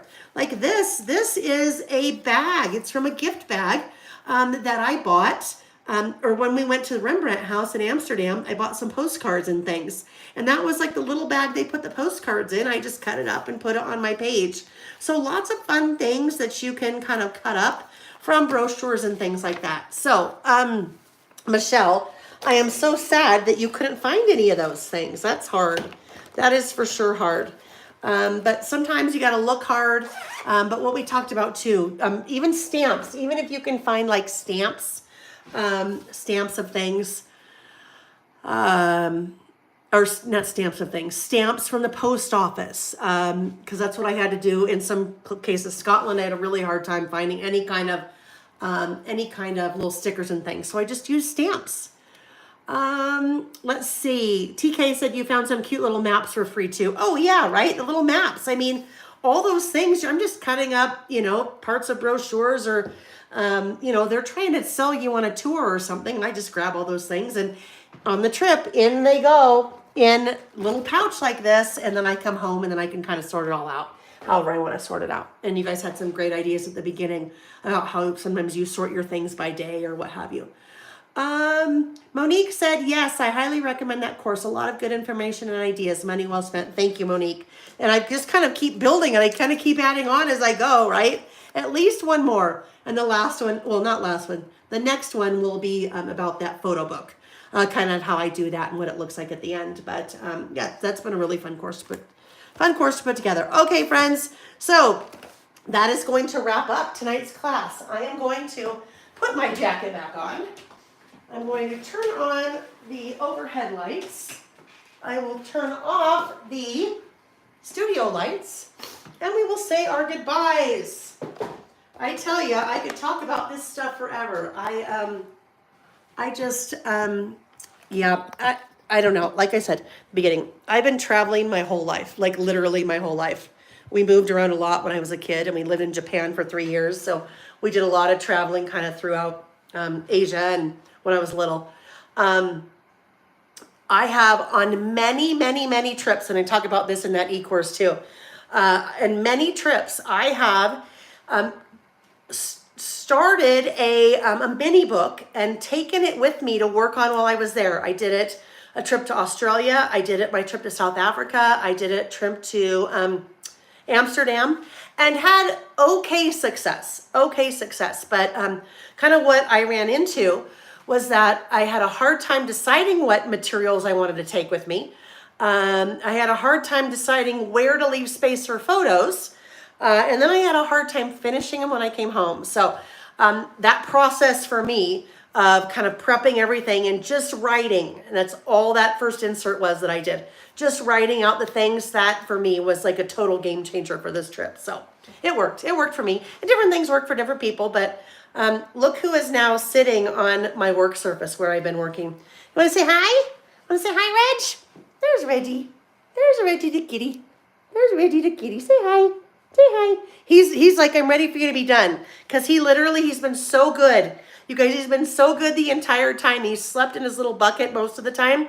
And then I don't know, he's been gone for a while. But literally, he just came and he is sitting right there. He's sitting right where I've been working. So I think that's he's my alarm clock, I guess, saying, hey, time to finish. Okay, friends, I hope you enjoyed class. That's teaching travel stuff to me is probably, that's where my heart is. I just love it so much. So I hope that you have fun putting the rest of your project together, regardless of how you decide to use it. If you decide to kind of prep your pages before you go and then just write and then use your second insert to add all your photos and everything later, or whether you decide now you want to leave room for photo. There's no right or wrong way to do it. There's no right or wrong way to do it. Well, I guess the only wrong way to do it is to not do it, right? And sometimes that happens where we end up with a project we don't use, but I hope you use it. I hope you have fun. I would love to see it. So if you are ever taking a class from me in person, Carrie York and Trisha Poland, I know you guys, Debbie House, she's gone, but I'll see her in September. I would love it if you guys bring your project. Bring your project because I want to see what it looks like. We all kind of start out with the same-ish thing, but it's always really fun for me to see what you do and how it turns out with your all your travel memories. So I would love to see them. And if I'm not going to see you in person, post them in the Facebook group, okay? Because people would love to see how you document your travels. So once you've taken your trip, or if you're using this for a past trip and you added all your things, maybe post some pictures and just talk about it in there because I think people really like to see. It's fun to see. Super fun for me to see though. Let's see. Janine and Christy and Teresa and Monique all said thank you for a great class. TK said this is wonderful. I look forward to meeting you in person this summer in Spokane. Oh, good, TK. So bring yours. If you have worked on it, bring yours. I'd love to see it. Deborah said, great class, Layla. I'm excited to take the e-course. Thanks. And TK said, hi, Kitty. All right, friends, I am going to take off. If you normally list with me on Saturdays, we are listing this Saturday. This Saturday is the 18th. So stay tuned for information on Thursday about that. And I hope to see you either on a Saturday or next week if you're doing the Let's Get Away in Any Book class with me. I hope to see you there. And if not, I hope to see you on the interwebs somewhere soon. Thanks for watching, friends. Bye-bye. Bye. Oh, my throat. Okay.